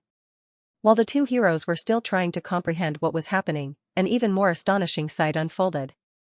The lights within the forest rapidly grew, each transforming into a giant tree, towering over 1,000 meters high. Each tree radiated a golden glow, ethereal and dreamlike, almost indistinguishable from the World Tree, except for being slightly smaller. In just 10 minutes, the entire Chaos Forest, spanning tens of thousands of miles, was dotted with these enormous trees, each appearing at intervals of 100 miles. Even the Thunder Highlands was covered with these towering golden trees. The entire Chaos Forest, and even areas beyond the forest, were now bathed in the glow of these trees, transforming the region into a divine and dreamlike realm. What was going on? How did these golden trees appear? Were they real? While the 2 heroes hesitated, unsure whether what they saw was real or an illusion, the nearest golden tree summoned a portal. Through these portals, Darkness City's troops were rapidly transported to the location. Each tree served as a means of teleportation. Even vast armies could be instantly transported to any corner of the Chaos Forest. Thus, in an instant, the Darkness City's forces had arrived. Mandel carefully sensed and concluded, these giant trees' auras are interconnected, with their core source deep within Darkness City. This must be the effect of some powerful demon king structure. Both Wang Bidao and Mandel found this hard to believe. Despite their extensive knowledge of high-level demon king buildings, nothing could have prepared them for such an extraordinary phenomenon. Even the most advanced structures couldn't possibly achieve such an exaggerated effect, causing divine trees to sprout throughout the entire forest. It was simply too incredible. Let's not worry about it too much. We'll just breach it. Mandel commanded, and over 10,000 fallen angels simultaneously gathered their power, sending beams of black light down like lasers. Boom. Boom. Boom. Amidst the deafening explosions, the barrier of the Chaos Forest remained completely intact. It wasn't just unbroken, it showed no signs of significant depletion. The surface of the barrier burned with raging flames, a result of the demonic energy failing to penetrate and instead clinging to the shield, attempting to erode it. How is it so tough? Mandel was astonished. No one understood the power of the Demon Flame Legion better than he did. This barrage should have been enough to shake the barrier of an imperial capital. It was important to note that an imperial capital's barrier was the most fortified line of defense in an empire, protecting a relatively small area. Yet here, the Chaos Forest's barrier was not only as strong, if not stronger, but it also covered the entire forest. This was equivalent to the vast expanse of at least an entire kingdom, several hundred times larger than the area covered by an imperial capital's barrier. Generally, the larger the area a barrier covered, the weaker its protective capabilities should be. Unbelievable. How can a barrier be this strong? Such a thing has never appeared in this world before. I refuse to believe it.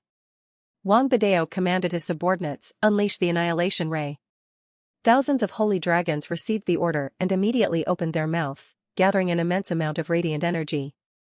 Once it reached a terrifying density, the next second, the beams all converged on Wang Badeo. This surprising move was indeed eye-catching. However, Wang Badeo didn't panic at all. His body suddenly crystallized, transforming into a completely transparent crystal dragon. This crystal dragon was composed of countless perfect facets, and when the beams struck these facets, they converged into the center of the crystal dragon, forming an incredibly powerful energy. In an instant, the originally colorless and transparent crystal dragon began to emit a blinding light comparable to the sun, absorbing the light attacks from thousands of holy dragons. The brightness was so intense that it could blind an ordinary person. Break! Wang Badeo roared, releasing intense light from orifices, and then unleashed a powerful beam from his mouth. This beam was extraordinary in power, as it not only contained Wang Badeo's immense strength, but also the combined power of the entire Holy Dragon Legion. The immense light was like a sword, an invincible sword of judgment. As the enormous beam descended, it indeed caused some damage to the Chaos Forest's barrier. However, even such a powerful attack only managed to create a small opening in the barrier. It did not destroy or significantly weaken the barrier's overall defensive capability. While this opening might allow experts like Wang Badeo and Mandel to enter instantly, it was still quite risky, making it easy for them to fall into a trap. The famous Holy Dragon Emperor. It turns out you're just SOSO. Han Curson, Ophelia, and Nancilia had appeared. Han Curson held the Book of the Demon King in her hands, emitting an aura that was comparable to that of a level 7 legend. She taunted, "Do you dare to come down and face me?" Wang Badeo's expression grew dark. He had known that the Darkness City and Chaos Forest would be tough to conquer, but he hadn't expected them to be this formidable. What's wrong? Are you scared? Han Curson provoked. Wang Badeo ultimately held back. After all, he wasn't foolish enough to fall into an obvious trap. At that moment, another voice cut through the tension. Mere lapdogs of the Demon King, what gives you the right to be so arrogant before us? A white figure appeared overhead, none other than Lucas. Did you really think that hiding behind a barrier makes you untouchable? Breaching it is no challenge for me. It's the 7th-ranked hero, Lucas. Han Curson immediately recognized him. As a demigod hero, Lucas's strength was comparable to the other two. In her current state, Han Curson knew she stood no chance against him in a fair fight unless she broke through to level 7. However, what truly concerned Han Curson wasn't just Lucas's strength, but the heart of holy light in his possession. This artifact was one of the few divine relics on the continent, making Lucas even more dangerous than the other two demigod heroes combined. The level 6 giant king, Jin Kuei, roared in anger, "What arrogance! Let's join forces and show him what we're made of." Jin Kuei, now level 6, was among the elite of the level 6 monarchs. His strength was nearly at the pseudomythic level. He had been itching for a chance to prove himself and believed that with his several thousand golden giants, even a level 7 entity would find them troublesome. Besides, it wasn't just the giants present, but countless other forces. If all these minor annoyances were combined, even a level 7 would have to think twice. However, Han Kursen quickly stopped the Giant King's reckless action. "Do not be rash," she warned. "Avoid his attacks at all costs. This man is extremely dangerous. Whatever attack he launches, evade it with all your might. Do not try to withstand his offensive head-on." Only a few, including Nancilia, understood Han Kursen's caution. Most others did not grasp why the Vice-City Lord was so apprehensive about Lucas. After all, the enemy's numbers were limited. All of the elite forces of the Dark City were present. Even if several level 7 entities led the attack, the geographical advantage should give them a decisive upper hand, right? It was understandable that the forces had such confidence. The Darkness City had just completed the upgrade of the level 6 special building, World Tree, to the level 7 special building, Forest of the World Trees. The Forest of the World Trees was essentially a forest composed of multiple world trees. The dramatic transformation of the Chaos Forest, with world trees sprouting everywhere across tens of thousands of miles, was due to this. These countless world trees were not mere copies or replicas. They were genuine world trees, yet not entirely so. The level 7 special building Forest of the World Trees featured one mother world tree, with the rest being offspring world trees. The primary difference between the mother tree and the offspring trees was that the offspring tree's functions were not fully developed. As long as the mother tree remained intact, the offspring trees could not be destroyed. Although the offspring trees lacked the full range of the mother tree's powers, they still had significant abilities such as transforming spiritual soil, healing injuries, enhancing stats, serving as teleportation nodes, generating barriers, and repelling invaders. At this moment, the Chaos Forest was filled with innumerable world trees. Their combined power created a formidable defense, which, theoretically, even level 7 demigods would find difficult to breach. However, there was no time for anyone to ponder further. Lucas had already begun his attack. As billions of beams of light converged into a small, fist-sized orb in his palm, the sky seemed to darken, and the once bright sun grew dim. Lucas, like a deity, commanded, "Have your subordinates retreat. I will breach this barrier." Wang Badeo and Mandel observed the glowing orb. They realized that this seemingly small energy ball was, in fact, a powerful artifact. This artifact had been activated, and even beings as strong as themselves felt a deep sense of dread upon sensing its power. What is this? Why does it possess such formidable energy, they wondered. They had never encountered such a terrifying artifact. The only term that came to mind was divine artifact. Given the ancient and powerful history of the Church, it wasn't surprising that such an organization could possess a divine artifact. The two exchanged glances. Despite their esteemed status, the reason they accepted the Church's invitation wasn't for something as trivial as world peace. Their sole purpose was to seize the opportunity to defeat the #1 Demon King. However, seeing Lucas wield this artifact made them feel their chances dwindling. Were they really just here to act as free henchmen? The thoughts of the two heroes were ignored by Lucas. Ignorant insects. Feel the true power of the judgment of holy light.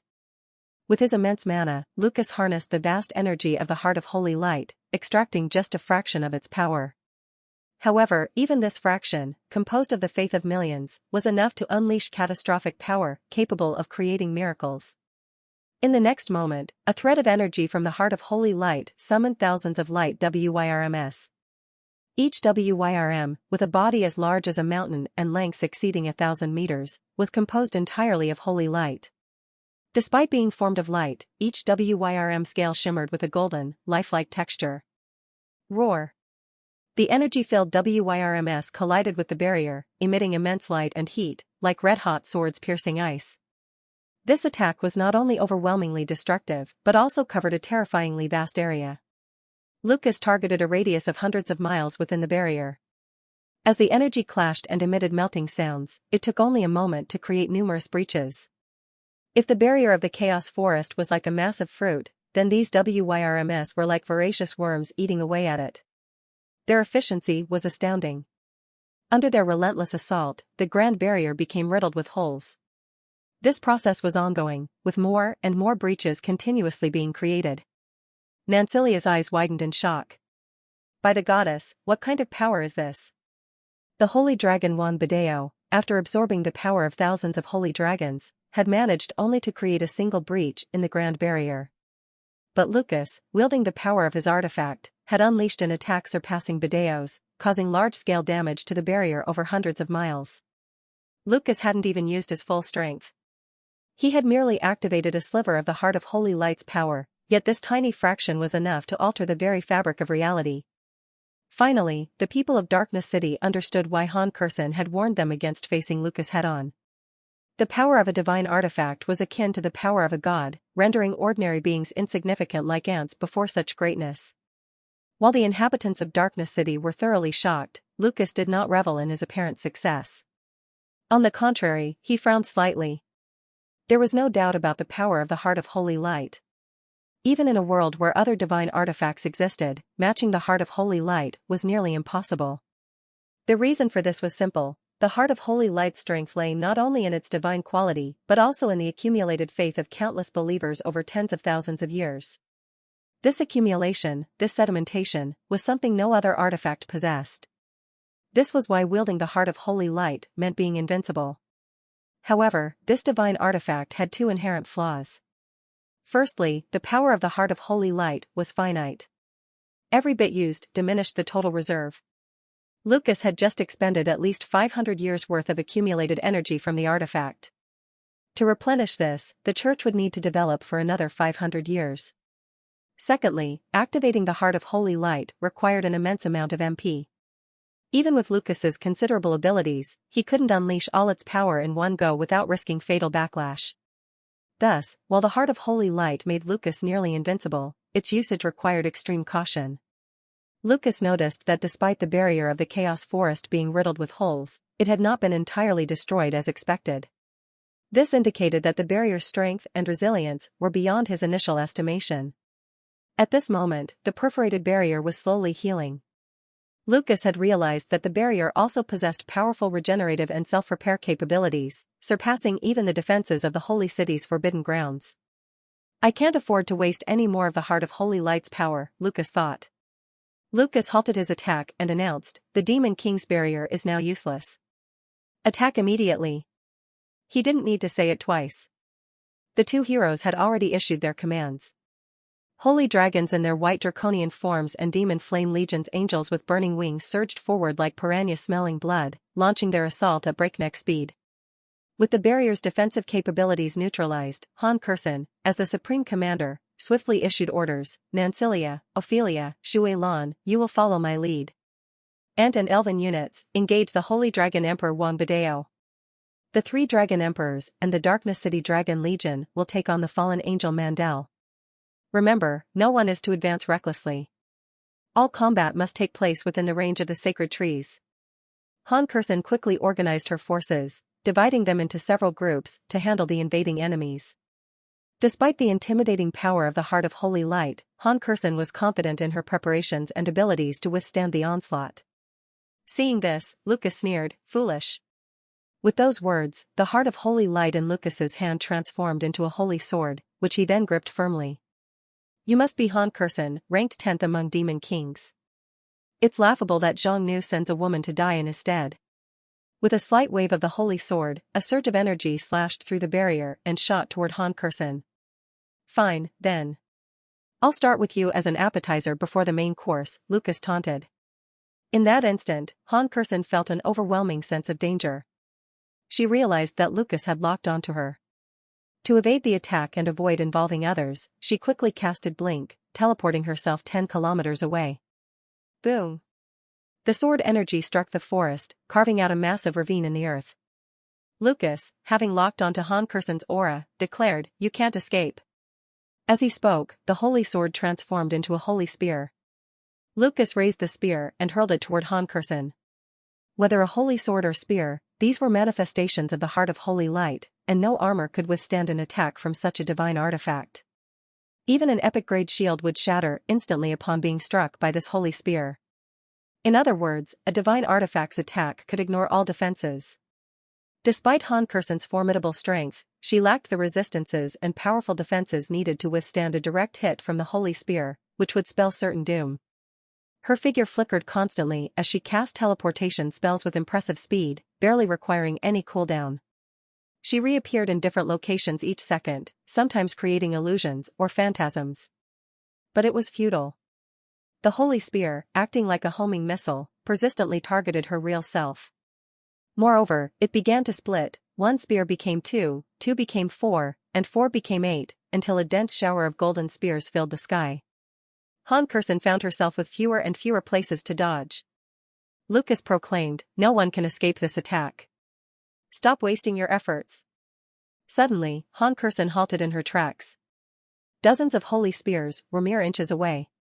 In this critical moment, she summoned an item that instantly blocked all the beams of light.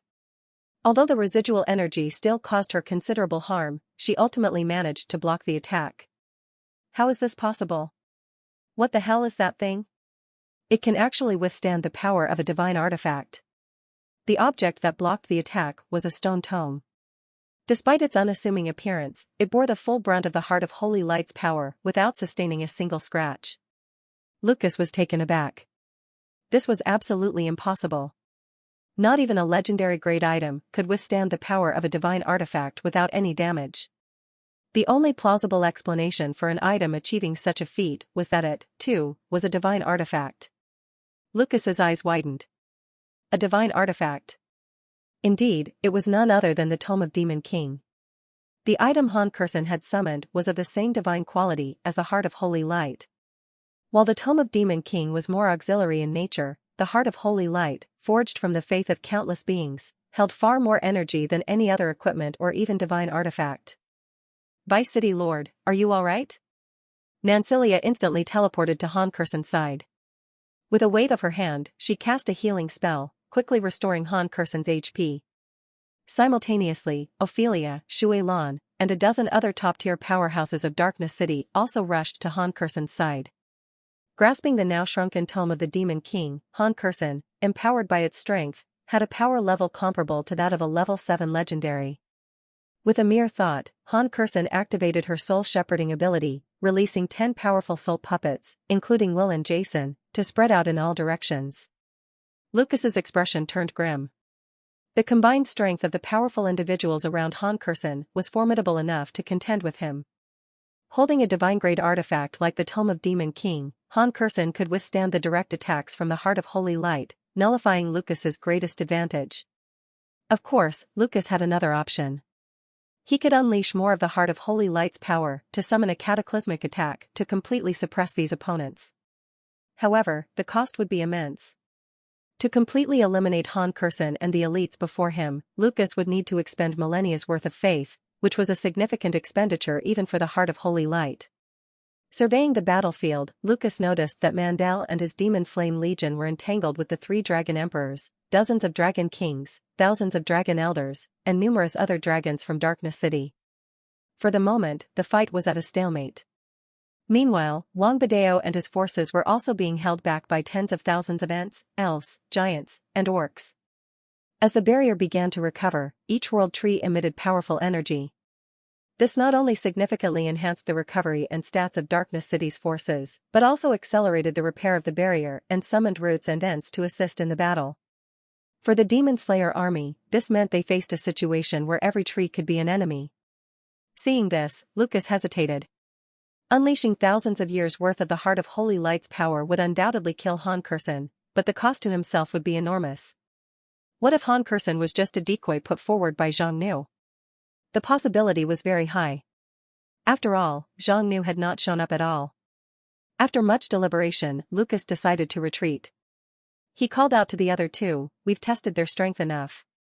Let's pull back and regroup with the main force." Wang Badeo and Mandel agreed. They felt continuing the fight was pointless, so they led their troops out of the Chaos Forest. Vice City Lord. We held them off. The members of the Chaos Federation were ecstatic. They had united to repel 3 demigods. However, Han Kursen wasn't happy. This was just a small portion of the enemy's power. If it was this difficult to fend off this group, how much harder would it be when the full force attacked? Just then, a celestial phenomenon appeared over Darkness City. A massive, indistinct creature materialized above the Darkness Valley. When Han Kersen saw it, she was stunned. It was unmistakably a dragon, but not a Western dragon, an Eastern divine dragon from her past world. Its body was covered in dark gold scales, it had 9 claws, and it exuded a majestic, awe-inspiring presence as if it were the embodiment of the divine and chaos. The 3 heroes returned to the main force, clearly not expecting the Chaos Federation to be so formidable. No wonder they had managed to conquer the entire Thunder Empire. Although the resistance was intense and Darkness City had deployed a considerable number of elite forces, it was certain that this was not all of Darkness City's strength. The full combat power and entire forces of the Chaos Federation couldn't possibly be just this small number. It seemed that this battle would be more challenging than they had imagined. Lucas wore a grave expression. After some thought, he approached the other 2. From this confrontation, even though Demon King Xiongnu did not personally intervene, the Chaos Federation still possesses the power to crush an Empire-level force, Lucas said solemnly. This is too big of a threat. If the Demon King's forces grow out of control, it will be unstoppable. If we can't extinguish Darkness City in time, they will eventually sweep across the entire world. He paused, emphasizing each word, then, there will be no place for heroes. Wang Badao and Mandel fell silent. Lucas was not exaggerating. Xiongnu was incredibly dangerous. The best time to eliminate a Demon King was before they grew too powerful. Initially, heroes held a significant advantage, while the Demon King was at a disadvantage. However, as the Demon King's power grew, the situation would reverse, potentially turning completely upside down. The achievements Xiongnu had already attained were indicative of this swing. The problem was that Xiongnu and his Darkness City were so formidable. Why should Wang Badao and Mandel give their all? Even with the current strength of Darkness City, attacking would come at a significant cost. Their most powerful armies would suffer heavy losses. Was it really worth it? Lucas had the Heart of Holy Light, a massive force from the Radiant Church that rivaled an empire, and reinforcements from dozens of countries. With this artifact and these reinforcements, the 2 of them couldn't possibly outdo Lucas. Were they expected to exhaust themselves fighting the Demon King only for Lucas to reap the rewards? If that were the case, neither of them would be willing. After all, they weren't ordinary people. Lucas understood their concerns. He immediately promised, "You 2 needn't worry.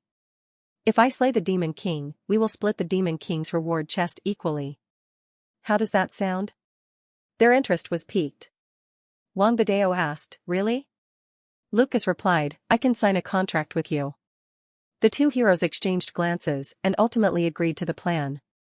There were 3 main rewards for hunting down a Demon King.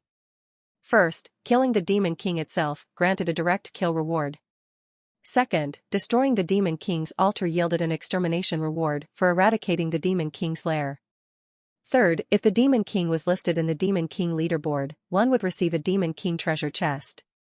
These 3 rewards were all incredibly valuable. The first reward had the potential to grant the abilities, experience, talents, and bloodline of the Demon King. The second reward was related to the scale of the Demon King's forces and territory. The larger the scale of the exterminated Demon King, the more impressive the extermination chest would be. The third reward was, of course, connected to the ranking of the Demon King. The higher the Demon King ranked, the greater the rewards. It wasn't difficult to imagine that as the number 1 Demon King, Xiongnu's rewards in any of these 3 categories would be astonishing.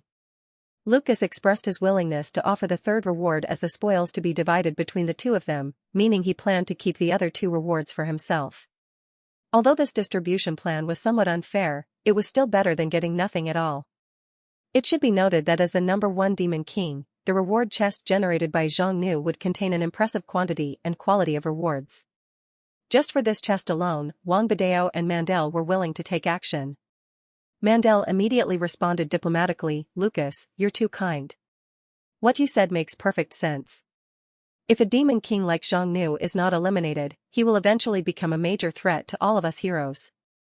Therefore, it is our duty to contribute to the effort against the Darkness City." Wang Badao straightforwardly added, "In that case, let's get ready quickly and strive to take down the Darkness City in one go." The 2 of them set aside their thoughts, which pleased Lucas greatly. Although he had paid a price, it was worth it. Lucas had his own schemes, knowing that contracts could have loopholes to exploit. Once a distribution contract was signed, Lucas indeed couldn't avoid distributing the rewards. But what if, before the distribution, one of the distributors met with some unfortunate accident? Or died in battle against the Demon King? In short, even though the three of them had their own ulterior motives, they reached a consensus. After signing the contract with the two heroes, Lucas immediately issued orders to all the legions and factions. This time, there would be no more probing. Lucas decided that the entire coalition would launch a full-scale attack. The goal was to overthrow the Darkness City in one go. About half a day later, the Demon Slayer army officially arrived at the Chaos Forest, entering from the western Thunder Highlands. The Thunder Highlands was vast and sparsely populated, with scarce vegetation. However, at that moment, every 100 miles or so stood a towering golden tree, which was the offspring World Tree. The Thunder Highlands was also within the range of the Forest of World Tree. Despite the unique geology of the Thunder Highlands making it difficult for other trees to grow, it did not hinder the World Tree's growth and creation. With the appearance of the World Tree, the climate of the Thunder Highlands underwent significant changes. More and more spiritual soil emerged, and vegetation quickly began to flourish. It was believed that it wouldn't be long before the barren Thunder Highlands turned into a vast, fertile grassland. The Darkness City was well prepared for the Church Coalition's invasion. Han Kersen utilized the World Tree to transport troops from various places ahead of time, deploying them on the Thunder Highlands. This time, besides the several 100,000 elite Forest Coalition forces and the Darkness City Dragon Legion, there were also the Guardian Knight Order of the Thunder Empire and various human units. In addition, there was the massive Citadel of Eternity. This Magitech fortress had been upgraded to a level 6 Supreme Magitech fortress, with dozens of Magitech cannons already prepared and hundreds of thousands of Magitech troops ready. In terms of numbers, excluding the fortress troops, the Demon King's coalition had about 1 million soldiers, while the Church Coalition had about 2 million.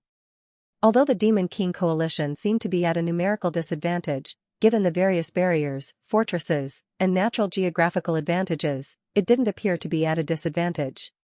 However, the actual situation was different. The Church Coalition, despite only being twice the size of the Demon King coalition, had terrifying combat power. After all, there were 3 demigod heroes among them. The troops under the Church Coalition's command included many units that were not inferior to the Guardian Knights, with level 6 monarchs, mythics, and even legendary powerhouses. Among them were no fewer than 5 level 6 legendary figures, including super powerful beings like Dolores. The rest were supreme heroes ranked just below Lucas and Wang Badeo, within the top 10. This lineup was absolutely beyond imagination and more than compensated for any geographical disadvantages. Wang Badeo looked at the densely arranged Demon King's army on the Thunder Highlands and sneered, "It seems that the Darkness City side is ready for a desperate fight." Mandel, puzzled, asked, "But why would they choose to make their stand on the Thunder Highlands instead of retreating to the Darkness City? Do they really think they can stop us with just this number of troops in such an environment?" There was no need for the Demon King's army to defend the Thunder Highlands, because it was a sparsely populated and relatively barren place. Even if the Church Coalition army took it, it wouldn't significantly impact the Darkness City. According to Lucas's plan, he intended to capture the Thunder Highlands and use it as a strategic base to launch a full-scale assault on the Chaos Forest. He hadn't expected the Darkness City to be so bold, choosing to confront them head-on. Lucas pondered and said, "Their willingness to risk everything and deploy the majority of their forces here only shows their confidence in this battle." The two heroes thought about it and realized it made sense. The Darkness City's confidence allowed them to face their opponents directly, preferring to give up the stronghold's advantages rather than let the Church take their lands and cities. Wang Badeo said, "The Grand Barrier of the Chaos Forest is too strong. It looks like we'll have to use the power of the artifact to break it again." "Allow me." Lucas, now fully recovered and back to his peak state, released the Heart of Holy Light into the air. The Heart of Holy Light immediately expanded from the size of a small fist to the size of a small mountain in the blink of an eye. The massive ball of light emitted an immense brilliance. The light was almost tangible, like water, and poured onto the barrier below. The barrier started to thin and fade rapidly, visibly weakening. The barrier, which spanned several hundred miles, was being consumed in an incredibly short time. Everyone present was astounded by the power of the artifact.